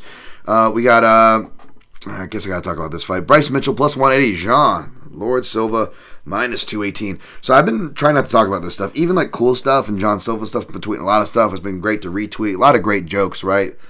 And even though, I feel like we should be shitting on people like the Bryce Mitchells of the world, definitely over the fucking Michael Chandlers of the world, even though Michael Chandler does, I can't say he doesn't deserve it. You know what I'm saying? I'm not saying that. I'm just saying, like, dude's always been a cheater. It's kind of, I was talking to Anthony Smith, like, because he even said the same thing. He's like, dude, I mean, it's not like he doesn't cheat. Like, we all know that, but, like, everybody cheats. And, yeah, he does it way more than most people, but it's kind of always been a thing. But all of a sudden, it's, like, the fucking hot thing, That's the kind of point I was trying to make in my Substack. And even to my defense, even Anthony Smith was kind of thought it was weird. He was the illusion that you guys said. That was, we were talking off air where he's like, yeah, dude, I'm doing the show. We got Dustin on the desk for this weekend. And he's like, yo, they have a whole segment that's going to be dedicated just to Michael Chandler's fouls. Like, and he's like, again, we get it. We find it funny. Like, we're not beyond finding the hilarity in it, but at the same time, it's kind of like, this is what we're focusing on? Like, it's a good fight, and there's plenty of good fights, and there's plenty of dudes to pick on for, like, legit shit, like the Bryce Smith. But this is what we're focusing on? So, again, like, I get it. I'm not beyond having fun with it myself. I'm not trying to be a fucking party pooper. But this is also kind of what I talk about when it comes to, like, the bullshit tribalism. Like, like, it's a little even more apparent, I would argue, even when we find it, like, with, like, people like we're talking shit on Tavares, right? Even guys I love. Like, I love the Vivisection guys and Zane Simon and them, right? But, like, just like, oh, Tavares, oh. Like, come on, guy. Don't fucking get over it, all right? Like, and those guys I cut more slack because they've been doing it as long and if not longer than me. But then there's other folks who haven't been doing it as long. It's like, what the fuck you guys complain about? Go watch some Francimar Bajos fights, all right? Then talk to me about wanting to jump off a cliff for time you will never get back. Like, at least Tavares, whether he's winning or losing, he's been in a lot of entertaining fights. Like, a lot of his fights have been low-key fun. Like that Dricus fight, the Robocop fight. Like, even, when he's older, he's still fighting fucking dangerous guys in the division, top guys in the division, and still putting on fun fights, whether they go to, decision or he's getting finished, right? But, I'm like, yeah, but, MMA, right? This is definitely, Brad Tavares, that's the guy we should be shitting on, right? Even though, in the same breath, we're talking about how the UFC is a revolving fucking door now between the Contender Series business model to how they're cutting people these days. And you're like, how are they cutting these people? Who are these guys coming in? But at the same time, the one guy who like has 15-year consistency, one of the most like longest records, somehow made it. We're going to shit on that guy. One of the nicest guys too as well, who doesn't talk shit about anybody, who gave everybody their shot, literally, and never got his. Yeah, let's shit on that guy. Good job, everybody. Anyways, I'm gonna try to do my best not to do that or do that shit where it's like, I can't believe people pick that. Like, that was just that was not fun to sit back and listen to either. But anyways, this fight with John Silva and Bryce Mitchell, I don't even know what to talk about because I'm just like, I don't even want to give this light. Like, just when, what's that saying? Like, just when I thought you couldn't disappoint me any further, just when I thought you couldn't go any lower, you do this. Like, I feel like that's every week with the MMA space, right? Like, when Bryce Mitchell was doing that shit. And I told you guys before, we joked about it, like, my guy Feño, I'm not the only one, my guy Feño, right? UFC likes racist guys, right? Like we fucking joked about these things and talked about it. Like, oh no, they promote it. Like, you do good. You should be, you get promoted more, right? And so sure enough, when they asked me on the Spinning Backclick on Junkie, like, what do you think they're going to do with Bryce Mitchell after his Hitler comments about, they're going to feature him. They're going to either headline him at, like, the Apex, or they're going to feature him in some way. Big time. And they went ahead and did it. Like, they've always done. This should not be a surprise, but it's sad. They just go, it sadly is, because they just go lower and lower. And even though people were initially acting, air quotes, the correct way, if you are going to get tribalistic, okay, let's get tribalistic here. If we're going to throw stones, this is a time where I don't feel bad seeing a fighter get thrown. 99% of the time, it's bullshit. Even if they're not the most defensible character, I can still find empathy in my heart for them. But you're going to go out there and say like a bunch of anti-Semitic shit and And, and you're also, by the way, going to, it brings, a bad name to religious folk, too. I know a bunch of religious folk who are cool as fuck, man. They love Jesus, and they're not out here trying to, fucking go fishing with Hitler. But, like, yeah, man, it makes it really tough. And I will break this fight down. Got some things for you guys here in a second. But, yeah, I didn't want to take part in that because I feel like it was rewarding him, right? I feel like it was rewarding him. I'm not like a cancel culture, but at the same time, like I'm gonna vote with your dollars, guy. I'm a stand for what the fuck you believe in, guy. And I'm a fuck Nazi guy. So you guys got a problem with that? It's cool. But that's I don't think those are crazy things to say. But yeah. So I voted with my dollars, so to speak. I didn't want to give that attention as little as I could. So I'll only break the fight down as much as I have to. I'm not betting the fight. No interest in it. Honestly, from an analytical point of view, too, as well, because, again, you can just kind of do the stats thing and be like, man, Charles Jourdain is the only, takedown sample size, even though actually Drew Dober had some attempts as well. And he took him down 3 times. And what can Bryce Mitchell do to him, right? And the stage is definitely set. Like, if you are a gambler, like, this is the kind of shit you like not people supporting Hitler, but you don't want that to be the reasoning for it. But when you have these things where like you have these polarizing figures, where like the Jake Pauls of the world, right, Paul Tyson, right, where it affects the betting line. People hate this person so much it affects the betting line, to where it's like, you know what? If we can just pretend we don't have morals and we can pretend that we don't also hate this motherfucker, we can make some money here, right? I get that for people doing that with Bryce Mitchell here, but I don't even know if it's that much of a guarantee. So not only is Silva 3-0 against UFC level southpaws, granted one of those is a quick fight against Weston Wilson, another quick fight against Melsik Bagdasarian, and then of course that really nice short notice showcase that turned into a showcase, if you will, against Drew Dober. Drew Dober did land some shots. Again, your classic southpaw body kicks in conjunction with the crosses. I think Bryce Mitchell could quietly have some play there. However, you see like Dan Ige, he hits him with him multiple times in the fight. And again, another fight that Dan Ige arguably won / was at the very least one exchange away from winning. The Lerone Murphy fight, the Josh Emmett fight, and the Bryce Mitchell fight. My God, right? Like how different could Ige's fucking career look? Who we'll get to here shortly.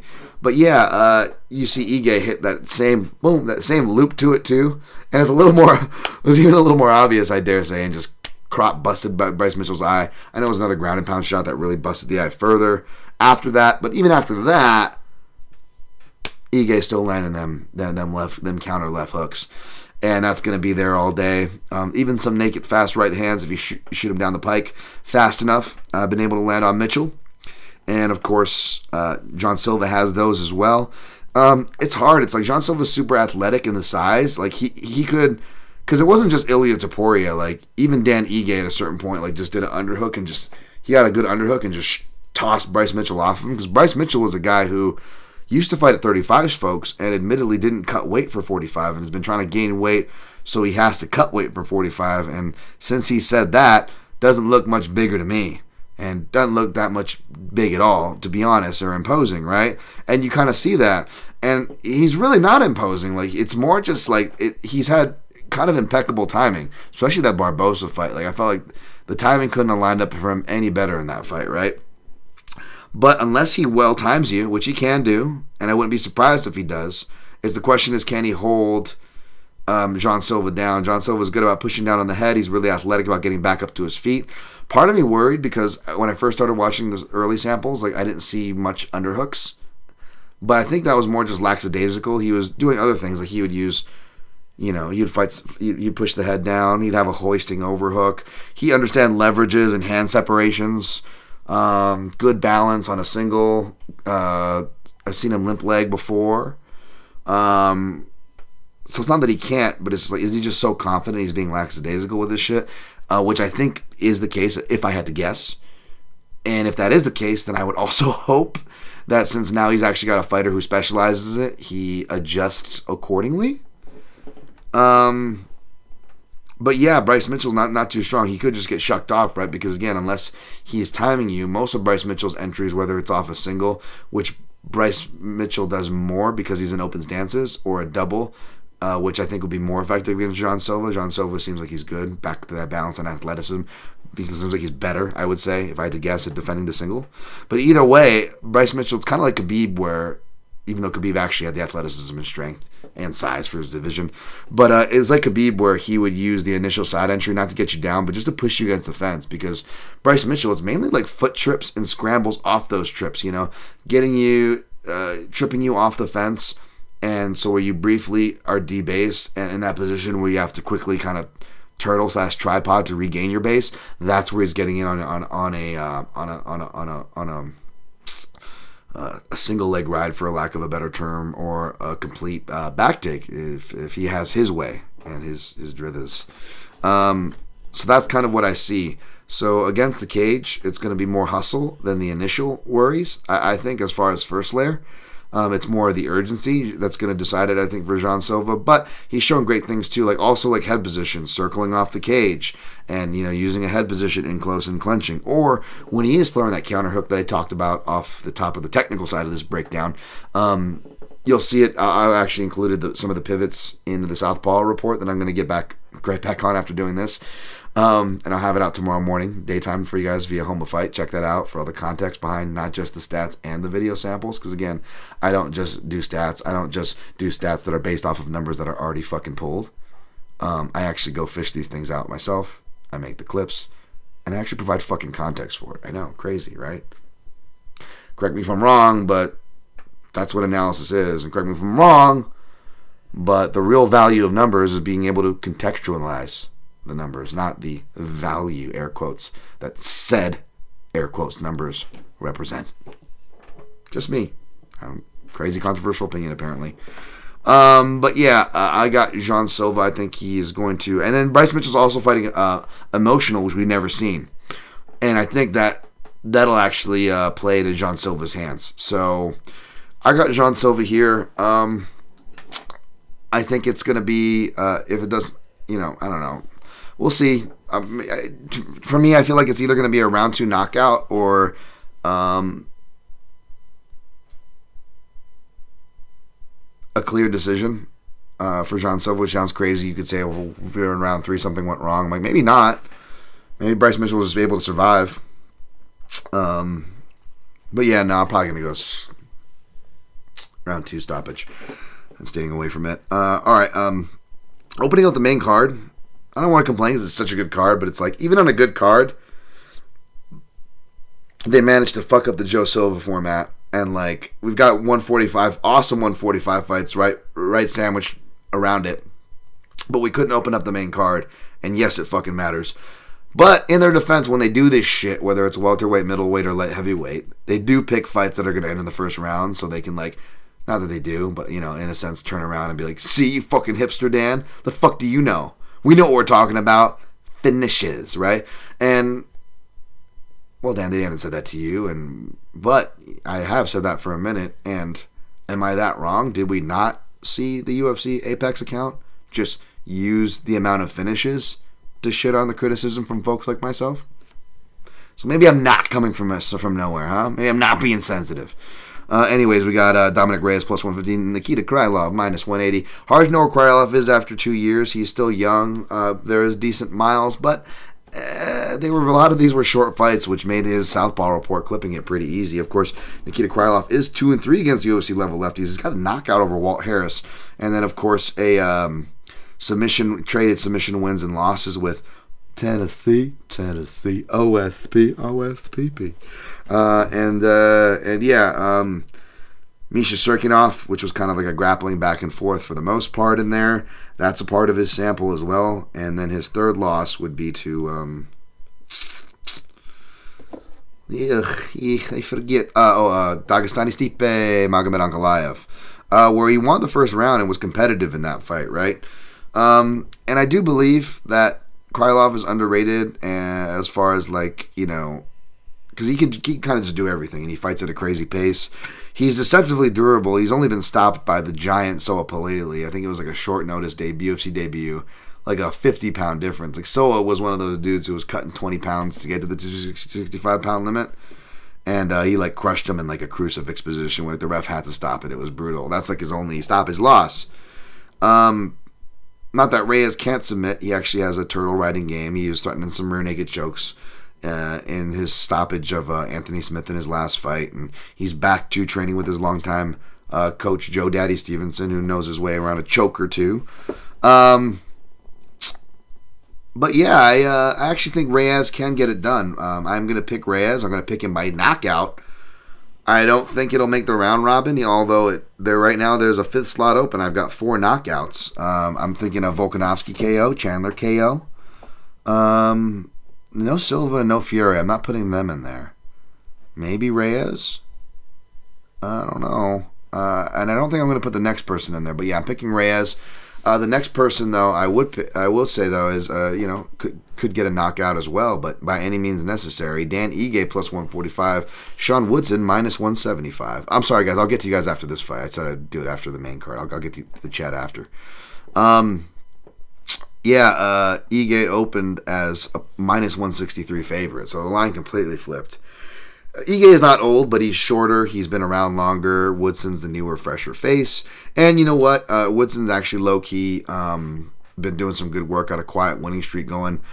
He made my honorable mentions for MMA Junkies Under the Radar Fighter of the Year. For he didn't make that for no reason, right? And those fighters have been doing good. Of course, the fighter Cream Machine, Steve Garcia. We'll talk about him and his Chase Hooper fight in a little bit here.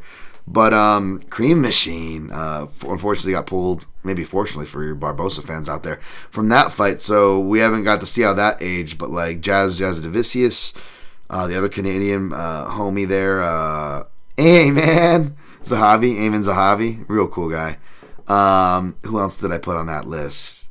Fluffy Hernandez, HANJI JOBES we'll talk about here, and Woodson was on there, right? So they've all been doing good. So listen, I get it. I get the love for Woodson. It wouldn't be the biggest shock if he won, but like we said, Dan Ige, even in fights that he shouldn't, air quote shouldn't, I should say, favored to not to, he makes it close / arguably wins. And if Woodson doesn't finish the guy who's never been finished, well, Woodson's been in some close fights himself too. And even though Ige, like I was saying earlier, doesn't score takedowns as much as you'd like him to, maybe that wasn't a weird trend or a weird outlier, that him getting it on Diego Lopez. Granted, Diego Lopez fell apart in round 3, right? Maybe he is fighting a little smarter, right? There's been, say what you will about being close losses. They're still unfortunately losses. The guy's got mouths to feed, a job to keep, and him, Eric Nixick, and the whole crew take it very seriously. And I imagine they're going to have a really good game plan coming into this one. And I believe it was like the Dennis Bazukia fight, correct me if I'm wrong. But watching some of Woodson's tape and dude, I think the takedowns will be there for Ige as well. He knows how to punch on the inside. He could definitely test Woodson's suspect chin, which is fair to say, especially how old is he now, right? The guy's cut drastic weight like that. Like, as much as I'm saying Woodson's under the radar, that could hit a point of diminishing returns as you get into your 30s. And yeah, he is 32, and he's gonna be Scottie Pippen 33 in June of this year. So just under 3 months here, folks. He's gonna be 33. And he's cutting massive weight to be a 6'2" featherweight. That's going to catch up with you at a certain point, folks. And Ige is a big fucking hitter. So give me Ige by any means necessary. 1.5 units I put on him at plus 155. All right, let's get to the chat here. You guys see that dude on Instagram who looks like a pro wrestler guy, and he cooks a bunch of food like an 8-year-old? It's fucking great. He has good music. It's one of my favorite accounts right now on Instagram. All right. Shout out to everyone here. Great to see you're back. Ghost Phantom. I never look at it as a negative. Always grateful for a dog's life and trying to combat Bryce Mitchell. Yeah. I appreciate you. Yeah, I appreciate you, Ghost. I second that, buddy. Jimmy Kudo. Frank Grimes played by Hank Azaria. Yes, who played Mo. That's right. I've mentioned Frank Graf since you work hard. Thank you, buddy. I know you meant it well, but I just couldn't help but think of the comedy there, you know? Jin Karasu as Michael Chandler, the typical 90s movie villain. All-American guy who speaks in motivational quotes, cheats a lot in fights. Actually, yeah. You know, both by looks and by proxy. I used to joke, and shout out to Grant Dawson. He actually liked the tweet and fucking responded just laughing his ass off, like legitimately. You can tell he's got a good sense of humor. Well, I said that about about Grant Dawson before. I'm like, he looks like the bad guy in a Disney movie, you know? It looks like, you can't make the team. You're not one of us. So, yeah. Great shot there, Jen. Ghost Phantom. I just finished the Nail Gun episode, if you know that one. Oh, yeah, that's one of the best. That was the start of season 4, I believe, which, if that's the start of season 4, Ghost, that's arguably considered one of the best seasons in television. Say what you will about people don't like the last season of The Wire. Wire still is one of the best seasons of television. And even their worst season's better than most seasons of television, by the way. But even more inarguable than that, and more popular of a take than that, is that Nail Gun opening episode with Snoop, by the way. Shout out to Snoop. I mean, that's a great example of, like, not casting an actor, like, actual casting someone local to what the fuck you're casting for. You know, again, it's not being woke. This is fucking over 20 years ago. This happened, folks. It's that, no. When you get proper representation, like, you know, like earlier, like people who actually know what the fuck they're talking about, you're gonna get a better product. And I wouldn't compare myself to The Wire, but that's what you got with The Wire, with some of their casting choices there. Hopefully, that's such a fucking great scene. He's buying the nail gun. Ghost Phantom, the judo guy from SD is Justin Flores from Legion B. Yep, that is who it is. Justin Flores from Legion BJJ that Patty works with. Shout out to Legion BJJ Open Mat. You know what's up, Ghost. I love you, man. You're just fucking great resource, brother.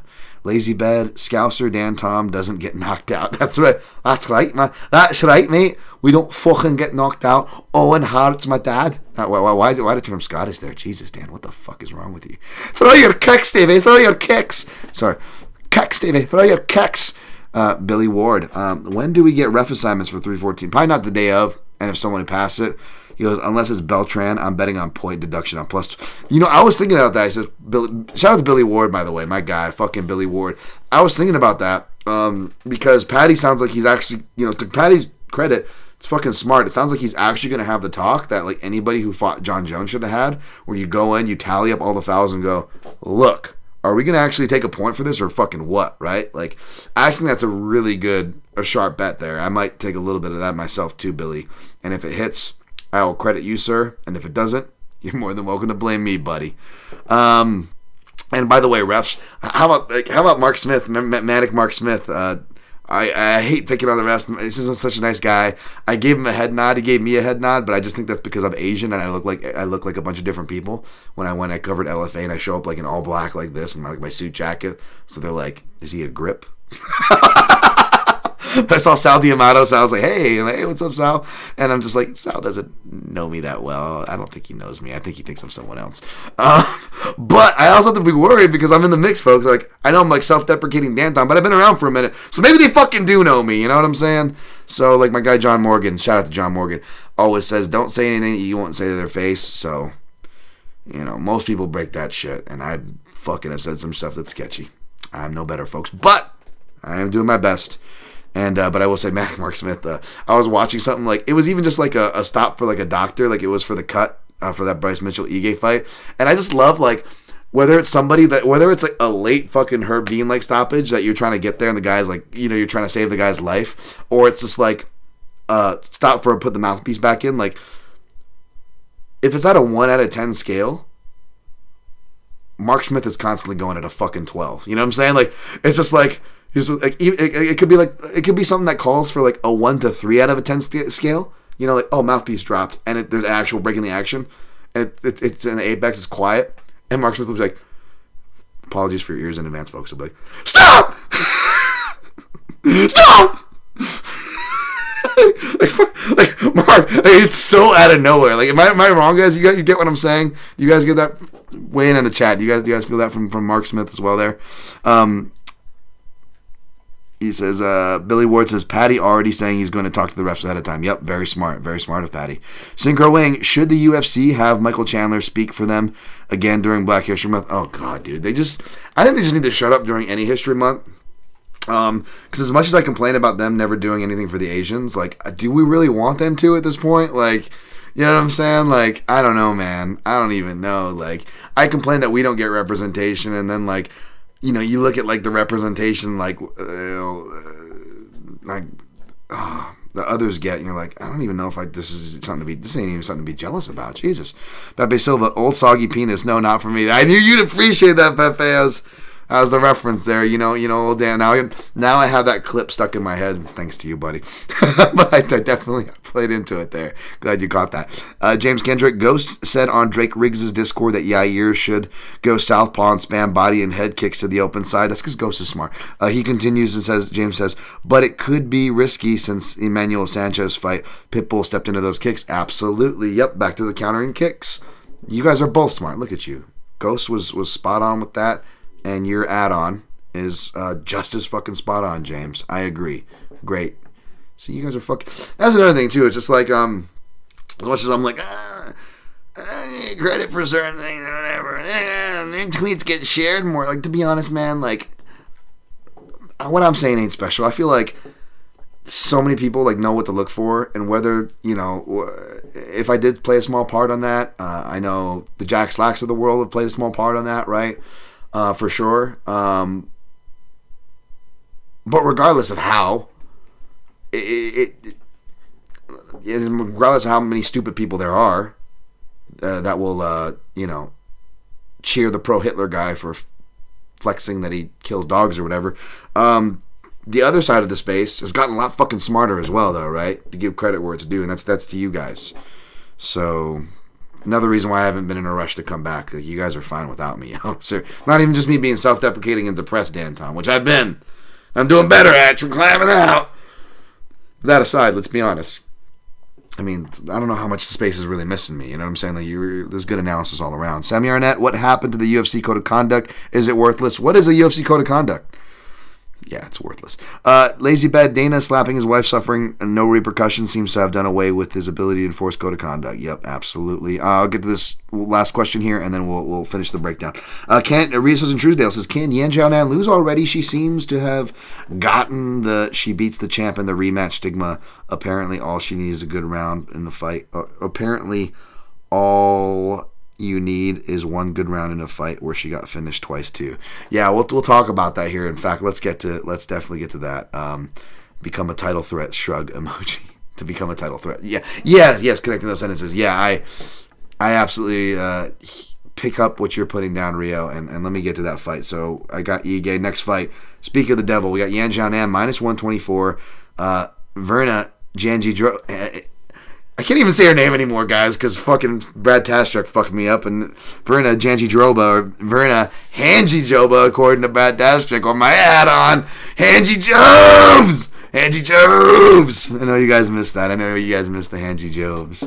She's coming out. She's gloving up. And HANJI Jobes is gloving up, right? I'm not wrong. She's gloving up. HANJI Jobes is gloving up.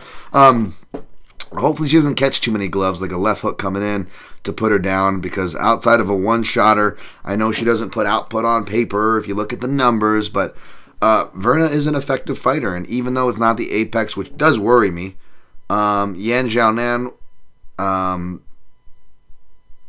will also circle,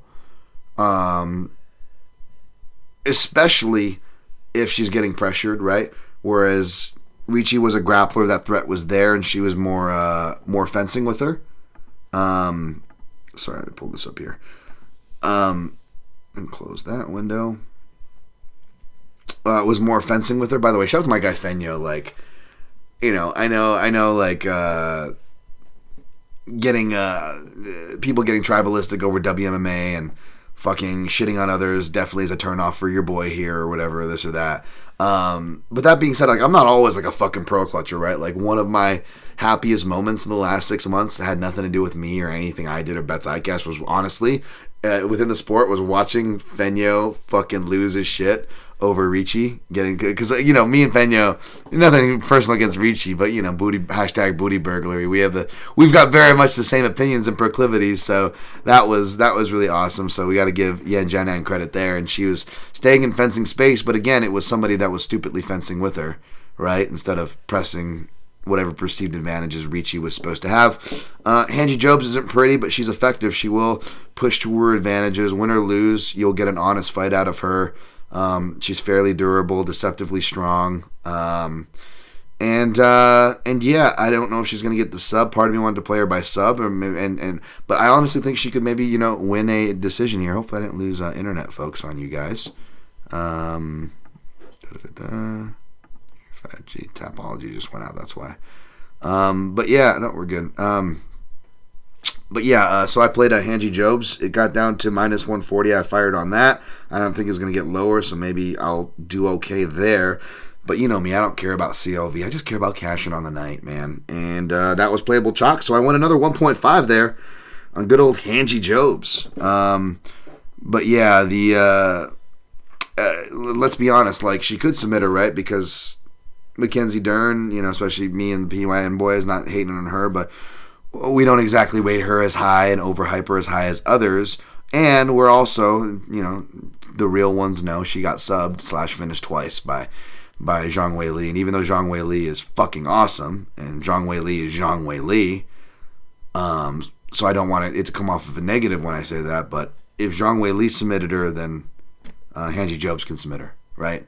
And that's just because HANJI Jobes is a specialist and is just that fucking good. So it's the big cage. We'll see. Hopefully it won't make or break my night. 1.5 on HANJI Jobes. Next fight, we got Chase Hooper minus 900 versus Jimmy Lawson. Jimmy fucking Miller. Plus 600. How are you going to post that number? Look, I get it. Not just age or length or whatever. People are like, oh, Jim Miller, he's 4-7 against southpaws. Not that anybody's using those stats to shit on Jimmy Miller or confirmation bias their bets, right? Instead, they're going, oh, he loses to tall guys, which is not necessarily true. Whether you look at the fights that he loses to southpaws or tall guys, right? Like with Pat Healy, he was lighting fucking Pat Healy up on the feet. Like outside of like, and even Nate Diaz, even though Nate Diaz does drop him with a left cross, and so does Bobby Green, who's not a part of that stack because he's a stance switcher, but I mean, that's how far I had to search through a deep fucking wide career to find people actually like dropping Jim Miller from the southpaw stance. It doesn't happen because, again, against tall fighters, against southpaws, win or lose. Early in his career against the Khabib killer Gleison Tebow, throwing fucking double jabs to leg kick, southpaw double jabs, motherfuckers, back in like 2009 era, motherfuckers. To today, he's actually done really well in the striking. He's actually done really fucking well. He's always been, he was quietly one of, and again, me and Fenya talked about this with, I know it was cheeky to throw Jim Miller in a top 10 UFC southpaw strikers in history, but holy fuck. When I go back to watch some of these fights, right, like, you could argue that he beat Dustin Poirier. You could argue that he should have, at the very least, draw with Dustin Poirier. And if he would have just made one tactical decision different, he could have finished Dustin Poirier, who could barely walk to this day. Says that was his toughest, most painful fight, and I'm sure he'll repeat it on the desk again. But what's note of that is that even before that fight, calf kicks weren't popular then. That was like one of the last fights that Joe Silva matched made, having to go that far back for the Poirier. But even before that, which was, I believe, one of his fights with Joe Lozon, he had like a soft shin forever. And so like leg kicks were like vacant for a part of his career. But he was one of the first calf kickers. Inside leg kicks, outside leg kicks, open stance, matching close stance. Like Jim Miller's a really fucking good leg kicker. And he beat down Poirier's leg kicks. And Poirier came into that fight with a game plan to leg kick, and he still got fucked up. Say what you will about Gabriel Benitez, one of my favorite tough Latam guys. I know maybe that win didn't age well, although that's a 40-year-old win for Jim Miller. I'm not sitting here living in nostalgia land talking about this one. But what do they say about Gabriel Benitez, right? The same, from the same camp as Khabib and all those guys, Luke Rockhold, the vaunted southpaw kicks, who Luke Rockhold's a giant. And who did Javier Mendez say had the hardest southpaw kicks in that whole gym? Not Umar, not from below, not Rockhold from above. It was Benitez. And you watch, and even the commentary is like, I'd never heard this. I had to rewind. Like, are they really saying someone's actually kicking harder than Benitez? Like, Benitez is kicking him, and Jim Miller is just returning like a pro, and he's returning harder. And even commentary is like, yeah, Benitez is kicking him, but Jim Miller is landing the harder kicks. A, someone landing harder kicks than Benitez? What? B, old shitty submission grappler Jim Miller, who's not supposed to be a striker according to most fucking people with shit analysis, is fucking out kicking Gabriel Benitez. More importantly, his left hand, which I always talk about, and again, it is a two-way street. Again, he can be cracked by left hands too. But like I said, the crosses are extra potent because you feel awkward as fuck both throwing it and defending it, that it almost becomes a free shot that everybody is fucking terrified to take. And if you're a southpaw, you know the feeling that I'm talking about. And even if you're not, you can look at the left hands people throw in an open stance match, and then look at the couple times where they have to face a southpaw and they throw that too. I guarantee it's probably going to look a little crooked. It's going to look a little bit of a different gait. It is a different distance, so maybe it does have to look different, but it doesn't look as comfortable is what I'm trying to say. More often than not. Not every time, not all the time, not forever, but more often than not. And he lights people the fuck up with those shots. Now, Chase Hooper is 2-2 against UFC level lefties, but that recent one's against Jordan Levitt, who, I love Jordan Levitt, but like, how well does that win age? A. B, there was no grappling. C, aside from even those two facts, the guy found out his wife was going into labor as he was about to make the walk. Like, his mind wasn't even on the fucking fight. He gets tooled up by Caceres, again, another vet who, it was supposed to be washed or whatever, right? Who's inconsistent. He gets tooled up there by the southpaw, left hands over and over again. Tooled up by Steve Garcia, I believe it is. Who's the other one here? And I think even in his victory, he gets hit up a decent amount. Who does he win against? Peter Barrett. I mean, heel hook round 3. I mean, and even that guy was like tagging up his legs and debasing his stance. So if you look at the Southpaw report I posted for Hooper, and it's the same one I posted before because there was nothing to add to it, because again, no striking in the Levitt fight.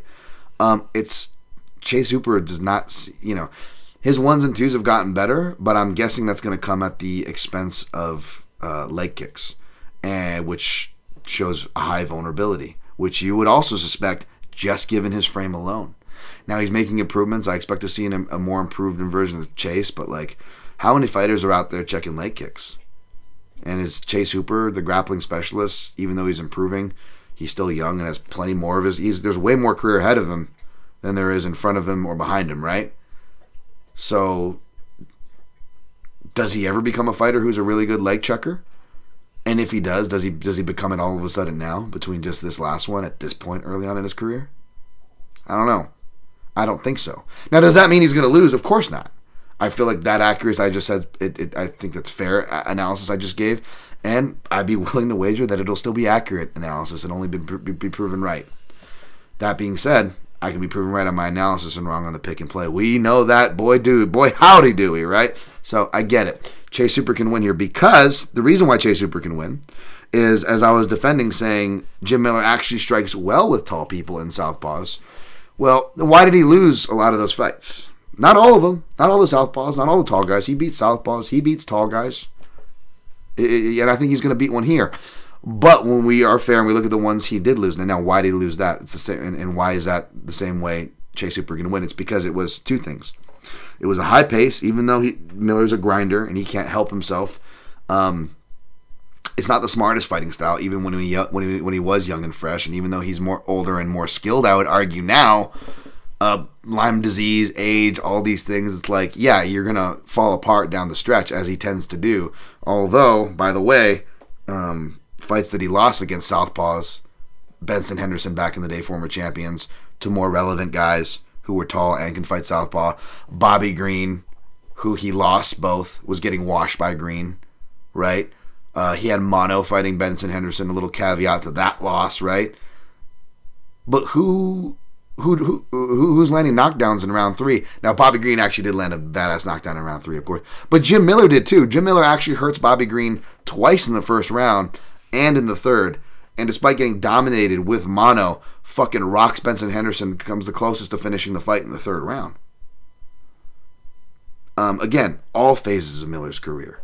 Dedicated lefties, non-dedicated, tall guys, champs, non-champs. Those shots were there, but it was, like I said, it was a high pace, and it was also clinch warfare. Again, Nate Diaz hit him with his long left like he's got. Like, that's probably going to be the shot that you could see hitting a guy like Miller, right? Because of the height, the length. We keep seeing that Borshov replay, popped into the head, right? Like, oh, look what he did to Borshov. Like, wait a minute, I thought half the people fucking acting like that clip means a shit are the same people, if you go to their timeline, we're probably talking shit on Borshov. So is it a bit? I thought Borshov sucked. So doesn't that mean that sucks? And B, forget what you or I think. How about the fact that Borshov's not even a southpaw, not as good as Jim Miller, even at this stage of Jim Miller's career, right? Underrated fucking striker. And 2, how about that was a slop fucking shot? It was, he threw a bad left hand and was vulnerable, and to get him out of there, he throws another left hand to kind of cover his tracks and his exit. And it's an out of position, a second sloppy left hand, and he barely catches him just perfectly at the end of it. Again, I am not the guy to be like, this is fluky, and here I am going like fucking 3 times now this breakdown. But by God, are these fucking fair examples, I dare say. And not only does the perfect shot, and again, because as if like Paddy Pimblett, as if enough beats don't go your way, it knocks Borshov down, who already has a suspect chin. Even Borshov fans like myself will tell you that, and we'll cop to that, right? Knocks Borshov down, which, fine, shitty, of course, whatever. But then knocks him down to the perfect spot where, like, he literally like falls right into like a Chase Hooper back position. And he runs away from the fight over from there, right? And even in that fight, despite running away with it, and despite it wouldn't have changed the outcome, if you remember, Keith Peterson like lets some Borshov get beat to death, but then stops it off of like a reach for an underhook, which was actually, that underhook reach actually inherently makes some space between your shoulder and your neck that protects from the front choke that Hooper was going for. In other words, you got a bullshit stoppage where the fight didn't even need to be stopped. So people like throwing that out, like, oh, look at Hooper, these striking. You're telling me he's improved his striking? And they're like throwing that down. I'm like, listen, he's made improvements, but like, I don't know if that's like, I get it. It's the most emphatic, polarizing clip, but I'm like, I don't think that's the most accurate dunk that you think it is, And again, Hooper is favored to win, and he'll probably win this fight, right? Because say what you will, he's got that doggedness, he's got that Nate Diaz effect, where Nate Diaz, he reminded you of it in the Pettis fight, reminded everybody of it, right? But he's kind of always fucking flying shit in here. He's always had like that underrated clinch game, and it looks like little pitter-patter shots, little pitter-patter knees, but all that stuff to the body adds up, right? And Nate Diaz did a lot of that, and Chase Hooper could probably do some of that too, I think, especially with his pace and pull away. However, it's the big octagon. There's a decent amount of space, and Miller, whether he's off the back foot, fighting off the front foot, punching with, countering kicks, kicking out the legs, I think he's going to get a knockout here, man. And not only that, because the left hand is what's making me do the Leo. It's making me do the Leo. But even that, I don't want to get too wishful, because I'll just be happy with the Jim Miller fucking win. Any win at this point in Jim Miller's career is like, I know we're overstaying our career, you know what I'm saying? Like, I'm grateful for my dog. I want more years with my dog, but at the same time, my dog's like Jim Miller, like a pit bull boxer hitting 14. You don't get that, right? Like Jim Miller fighting all these fights, you don't get that. But how cool would it be? I don't want to overwish here, but how cool would it be if we get a leg kick TKO? Because like, outside of obviously winning a title, like this guy's done it all, right? Like what hasn't he done? Like, I think this could be a fight where he could get a leg kick TKO, especially if he's, smart and doesn't, jump in and real vet lessons his ass, and if he starts like kicking his legs out from under him, because of what happened in that Dustin Poirier fight and where he is now, just lets Chase Super stand up and really forces that leg kick TKO. How cool would that be? Clip fucking this if it happens, please. I will be busy victory lapping. That I will victory lap. That I will victory lap. 1 unit on Jim Miller, plus 600. And a half unit on Miller by KO at plus 1,300. Yes, I will be putting Miller by KO in the round robin. Passionate, I know. I did a lot of tape study on that one, folks. The sad part is, doesn't mean I'm going to be right, and odds are, according to the odds, I'm going to be wrong, but I don't know, man. I don't know. We've seen a lot of fighters hit their walls, and I know Chase Hooper is an undefeated fighter, and he's hit a wall before, but he's young. There's plenty of walls to hit in this game, in life. Not that I wish that. Hooper actually seems like a really nice guy, really mature guy, real smart guy. I actually like Chase Hooper, believe it or not, but yeah, give me Jimmy Miller's son. Next, Ige-Woodson, Bueller. Cameron from Ferris Bueller's Day Off, minus 340. Darren Elkins, the Matt Damon Team America doll is how I viewed that. Darren Elkins reminds me. I still remember interviewing him after that Mirsad Bektic comeback on MMA Junkie Radio, and I was like, "Come on, Darren, tell me." We're all hyped up talking about it. Tell me, did you at least like go out with your wife for a nice dinner? Did you bust out the champagne, spray it on your teammate? Did you know, what did Darren Elkins do to treat himself? You tell me you at least treated yourself to like a nice glass of something. You know, I think because we're talking about booze as well. And he's like, "Oh yeah, I did." I'm like, "Oh, what'd you treat yourself up to? What'd you treat yourself to, Darren?" He goes, "Miller Lite." I was like, "Cool, man. I bet that tasted good. I mean, anything tastes good after that KO, right?" Yeah. Not shitting on Miller Lite. I'm just saying, you know, it's just very. Hey, dude! I love Darren Elkins. I'm not trying to be mean here. I like Ige-Woodson here. I think where you get into trouble is you get paralysis by analysis in this fight, whether you're trying to think about how Darren Elkins is a live dog, which he always is, even though that's much lesser as with he is, you know, all the damage and miles he has, right? More so than most. He does have it tattooed on him for a reason. Or you go speculation city, paralysis by analysis, by trying to figure out how Ige-Woodson wins this fight. And although I know it's the submissions are fresh in her head, and how could they go 3 in a row? I actually think it could be live. I know Darren Elkins has only been submitted by Charles Oliveira in that debut fight of Charles, when Charles was just a purple belt via the guard. But yeah, Juicy J all the way. The scrambles, grabbing the neck, his guillotine. That's going to be live, and his striking is good too. It's usually the first round knockout threats you got to worry about with Ige-Woodson. If he doesn't get knocked out early, he turns into like one of the most underrated fighters on the roster, or in the division at the very least, right? He's one of those guys where he really can just flow. So instead of sweating that, I just threw him in a parlay with the next fight, which is Mitchell-Oleksiejczuk, minus 205. Cedricus Dumas. Dumbass. It's dumbass. Shawshank Redemption, Dumas, plus 170. Yeah, not a believer in Dumas. Again, another guy where it's just like, if we're gonna pick on dudes and we're gonna call dudes like bad guys, like maybe not make the guy facing the baddie. You know, we have actual Nazis and domestic abusers on the card. Just saying. I don't know. Anyways, I got Volkanovski-Lopes on that note. He's training with Fighting Nerds as well, which I total random. I would not have picked that out, but I like it. He looks really motivated on his socials. I'm really curious to see here. And yeah, I've never really been a big fan of Cedricus Dumas. I think I saw him fight live too, as well as at Nikita Krylov's last fight a couple years ago. Shout out to my guy Martin P out there. But did Cedricus Dumas fight on that as well?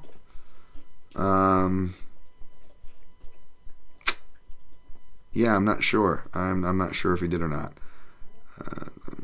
June 23. Did he fight Cody? No, Brian, no Puna, friend. Yeah, that might have been Josh Fremd fight on that card. And he got guillotined. But yeah, I like Mitchell-Oleksiejczuk here. I parlayed him with Ige-Woodson for plus 105 at 1.5 units. And then I did a layered parlay, which is silly. Oh my goodness. But I added a third leg. Kyle kind of PRP style. I only do it with like 2 legs. I don't get crazy with it like my guy Cody Saftig over there. Shout out to Dogger Pass podcast. Him and Paul Shag doing the damn thing. But yeah, I parlayed them 2 together. Next fight, no action, and I honestly, I am going to take this one because Raposo's on there, and he does have a Raposo. Dumas, by the way, 0-0 against UFC level. I think he's got a Dana White Contender Series sample on there, though, that he wouldn't exactly look that impressive on either. Raposo 0-1. I got to get to his Southpaw report, though. I haven't gotten to his yet. Cornhole, I did. We'll get to that. There's nothing there, though, but I did tape that fight. God forbid. Where's my guy Ryan at? He was asking for analysis on that fight. Stay tuned, Ryan. I actually got analysis for that fight. And hang tight, folks. Well, we're going to get through this. Mitchell-Silva plus 145. Sumudaerji. Oh, Sumudaerji. Sorry, they wrote it twice here. Minus 175 is the favorite. So this is interesting. I like Raposo's swagger. You know what I'm saying? Like, he's a guy like I would want to pick as a dog. Sumudaerji, though, he really needs a win.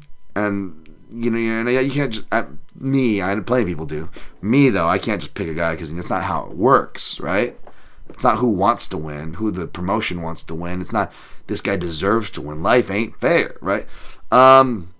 But Sue, man, that was the unfortunate part about that stupid matchmaking of him versus Charles Johnson. Aside from it being stupid matchmaking, for one, it was also really unfortunate because not only did it give Sumudaerji the loss that he was odds on set to have against Charles Johnson, but he actually looked fucking improved, man, and improved in the areas he needed to improve on. His counter wrestling, his submission grappling. He did some cool reversals and scrambles. Like, you could tell the dude's put in the work, not just with Team Alpha Male, going down to Texas with Song Yadong to the B Team Jiu-Jitsu. And, like, really putting in work, man. So, I like both these guys, but I'll go with Sumudaerji here unless I see something on the tape that really swings me the other way. Either way, I doubt I'll have anything on this fight. Believe me, I'm not trying to look to play this fight. Nor will I really with this fight. TUILO minus 380 for Marco Tulio. Tresean Gore plus 300. Not much to say here. Obviously, I didn't really tape this fight too much, but, given that Tulio actually has a process and could beat strikers like Yusri Bulgari in MMA, I will side with him over the more opportunist Tresean Gore. You know me, I'm not big on opportunists. Even though in this case, I think he's the shorter guy and the opportunist. Usually all the opportunists are long boys on this card. But yeah, and lastly but not leastly, Haley Cowan plus 154, Noah Cornhole minus 185. Cowan's a southpaw, so I went to watch Cornhole's fights, and I watched like pretty much everything I could regionally too, and she doesn't fight any southpaw, so there's nothing there. She's one of those Muay Thai people who like are like a secret ground and pounder, or that's how they're gonna evolve, Like, she reminds me of Lena Landsberg, who like is a Muay Thai person but just wants to fight in the clinch. And although Cornhole can elbow in the clinch, I think Cowan has better elbows in the clinch, but Cornhole is a big knee person. She's got body knees. I like her because she has the body knees that like guys like me and Fenyo are always like popping for and telling you guys, not you guys because you guys know, but just general people to respect more. Like, whether your back is against the cage or not, like she's really good with those knees. And Cowan is all the way in, all the way out fighter as well. The difference is that even though I would give maybe Cornhole a slight edge in the clinch, given that she's a more willing grappler, and she's terrible from bottom, but at least looks serviceable from top. And again, I may give the slightest of edges to like Cowan's elbows, but then overall striking gets overtaken by Cornhole once you incorporate the knees in there, right? So even though I'd give her like a slight edge there, Cowan looks to be improving her grappling both in her fights and in like what she like posts, what she's training. She was even doing some like troop seminar, going over jiu-jitsu positions and stuff. And she's I think even though she fought at the lighter weight class below, whereas Cornhole fought at the weight class above, I'm curious to see how they stack up. Shout out to my guy Clint, Die Hard MMA podcast. I know I make fun of like size and this and that, but like he does a weigh-in show after the weigh-ins. If you're looking for any post-weigh-in content, he's the guy to go to. And I would be curious to see that standoff. I know Clint will too, because that's his thing. But this is one where I would join Clint on that because I feel like Cowan is the bigger and stronger fighter. And I also give her an edge out at range. Not like a huge edge, but a decent edge. So for that reason, I am going to pick Cowan. I feel like she's made enough improvements and can stay afloat enough to not get washed out on the ground or in the clinch completely. But it's going to be a real tight fight. I wouldn't feel comfortable on either side. I'm not going to play Cowan despite picking an underdog here. But she's going to be my pick. I'm not sure what I'm going to really highlight for the Southpaw Report because there's really not much. All right, I'm going to get to the chat and get the fuck out of here. Long show, but hopefully you guys don't mind. Just over 2 hours, we'll close this up. Not too long for my normal long shows, I guess, right? Because I was always an hour and a half to like fucking 2. All right. Lazy Bed, does Oleksiejczuk training out of Fighting Nerds for this Dumas matchup bear fruit? We'll see. We'll see if it does. I mean, I like the sign of the signs, but we can't tell till we see it ultimately, right? Reyes-Krylov Truesdale decided not to do it. She got finished twice too. Decided not to do it. He goes. Reyes-Krylov goes. I saved the scouting report that Ghost did against Yang Xiaonan and sent it to Ricci.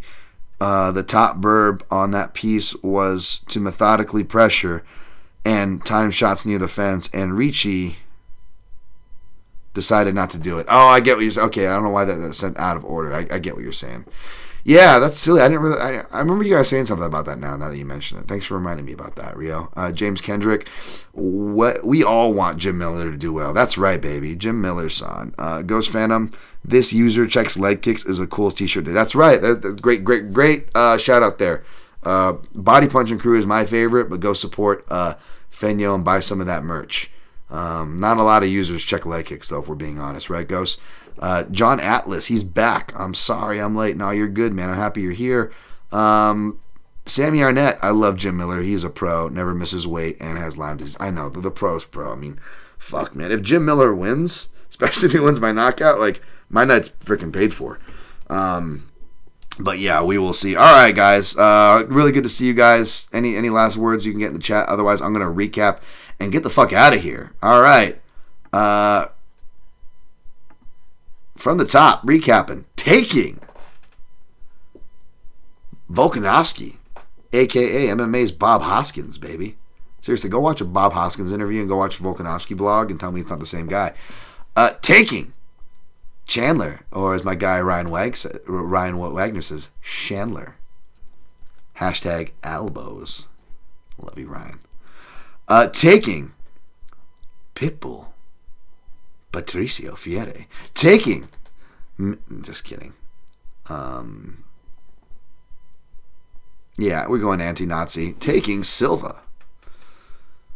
Taking Reyes over Krylov. Taking Ige over Woodson, a.k.a.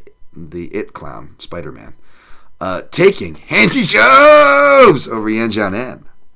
Taking Jimmy fucking Milason over Chase Hooper. Taking Cameron from Ferris Bueller, Julian-Erosa over Darren Elkin. Taking Oleksiejczuk over Dumas. Taking Sumudaerji, the most Italian Asian guy, over Raposo. Taking TUILO over Gore. Not taking Cornhole. Protect that. Taking Cowan over Cornhole. All right. And as far as plays go, I got Oleksiejczuk and Erosa parlayed at plus 105, 1.5 units. Oh, and that's right. That's what I did take in that Cornhole-Cowan fight. And if you add the over 2.5 of the Cornhole-Cowan fight, because I don't think they're going to get finishes, because most people they finished were terrible. Even though Cowan was finished by Leonardo. But I don't think there's going to be a finish, knock on wood, so I added for another unit. if you add that over, it's plus 208 if you add that over in that fight to Oleksiejczuk-Erosa money lines. So I did that for a whole unit. Straight plays, I got Chandler plus 130. I actually got him at plus 135 at one house, but I initially got him at plus 130. You know me, I'm going to be honest, Abe, and stick to the number. Plus 132 units. Milasan plus 600, 1 unit. HANJI JOBES minus 140, 1.5. Ige plus 155, 1.5. Pitbull waiting for plus 170 or better, but if I do play it, it's only going to be a unit, especially if I can get 170 or better, because then that pays for a round robin or more or then some or whatever. And Volk, question mark, live question mark. I'll probably have to wait live. If I do pull the trigger, it's got to be under minus 150 for me. But I might have to wait live before I jump in on that. Otherwise, the only thing I have in the main event is Lopez round 1 plus 700, 0.37 in a row, 0.37 U. Lopez round 2, 0.33 U with Scottie Pippen. And then sprinkles on Volk 3, 4, and 5. Volk 3 plus 1600, 4 plus 1800, 5 plus 2000. 0.17 U a piece for that. Milasan KO plus 1300, a half U straight on that. Balls on the fucking table. You got customers. And the round robin isn't established yet, but I'll be looking at Oleksiejczuk KO, Miller KO, Chandler KO, Volkanovski KO, and for the fifth one, maybe you guys can help me decide. What do you think? Do we do a Pitbull KO? Probably not. I think he goes to decision. Do we go a Silva KO? Probably not, because you're not getting a lot of money on it. Do we go a Reyes KO or Ige KO, which is probably the more tempting ones? A Reyes or an Ige KO, I think, is the more tempting ones. Maybe Reyes, since we don't have anything on him, whereas if Ige gets the KO, we miss out on that. But, 1.5 at plus 155 should settle some tears a bit. So, yeah, that's what I'm thinking. Let me know what you guys think. Good show, Dan. PYN never dies. That means so much coming from my most staunchest supporters like you, Ghost. I don't deserve it. I don't feel like I was as good to you guys as I should have been. So that means a lot, my friend. I don't know how long I'm back for. I don't know how long any of us are back for. But I am happy I came back for this one, regardless if YouTube was twisting my arm. It's going to be nice to have something on the podcast feeds. I'll probably go old school. We'll keep it Dark Knight, right? Just kind of maybe get that nostalgic feel. Like people haven't heard that, and like maybe they didn't see the podcast, and it goes on an autoplay, and they hear the. Although I would love to do some first step. And before I go, by the way, I know Pimblett has the gayest walkout, which I didn't talk about. By the way, like I don't mean that. I love my gay brothers and sisters. Not saying it in a negative. I'm just saying it because it's gay as shit. It's fucking gay, right? I've never been to a gay club, which is hard for a lot of my followers to believe. But I imagine it'd be like a Pimblett walkout. However, I got some Mick Parkin's walkout, guys. They didn't make the broadcast, but you guys want to see that real quick before we go? We'll play us out with a little bit of Mick Parkin walk. This is how I think Mick Parkin sounds. Shout out to Matt Lieb from the Pod Yourself Again podcast. Once you finish The Wire or The Sopranos, go listen to those watch-along podcasts. And his English accent is like how I hear. That's what I try to impersonate. That's how I hear Mick Parkin. And here's Mick Parkin's walkout song, guys.